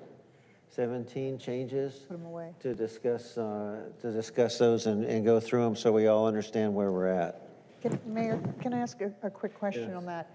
Before we invite back a chair or someone, we just closed out that committee at the last meeting so that they were no longer bound by sunshine. Is that correct? Correct. So I'm just curious, Anita, do we then, how does that move forward? Can they come back and be involved in the conversation, or I don't know, you'll have to provide. I mean, any of the committee members could come to the public meeting and present, or I don't think we had a chairperson per se, so, but any of the committee members could come and give you their input. Okay, thank you. I didn't know if that caused any hiccup there or not. I just wanted clarity. Thank you so much. Thank you. And to build on that, I'm glad you brought that up. That means we can call them and talk to them because they're no longer under sunshine about specific issues. You right? can always talk to your committee members. They just can't talk with one another like you can't talk with one another Okay. outside the public meetings. All right, thank you so much, I appreciate that. Lights, all lights on in buildings. I know you're gonna think I'm crazy. There are people in this community, and I started looking at it now too, that when we go by the different buildings owned by the city, every light is on at night, rather than just a few. I know there's some security issues, but, and it comes back, are we a conservation city or what? So I'd like to ask staff to look into, is there any way that we could cut back on that? And at the next meeting, can we get an update on the bike path? I get a lot of questions on that, when the extension's gonna end and when it's gonna start and all that. We need a kind of an update on that. That concludes everything that I have. Mr. Hine? Okay, with that said, thank you all for being here.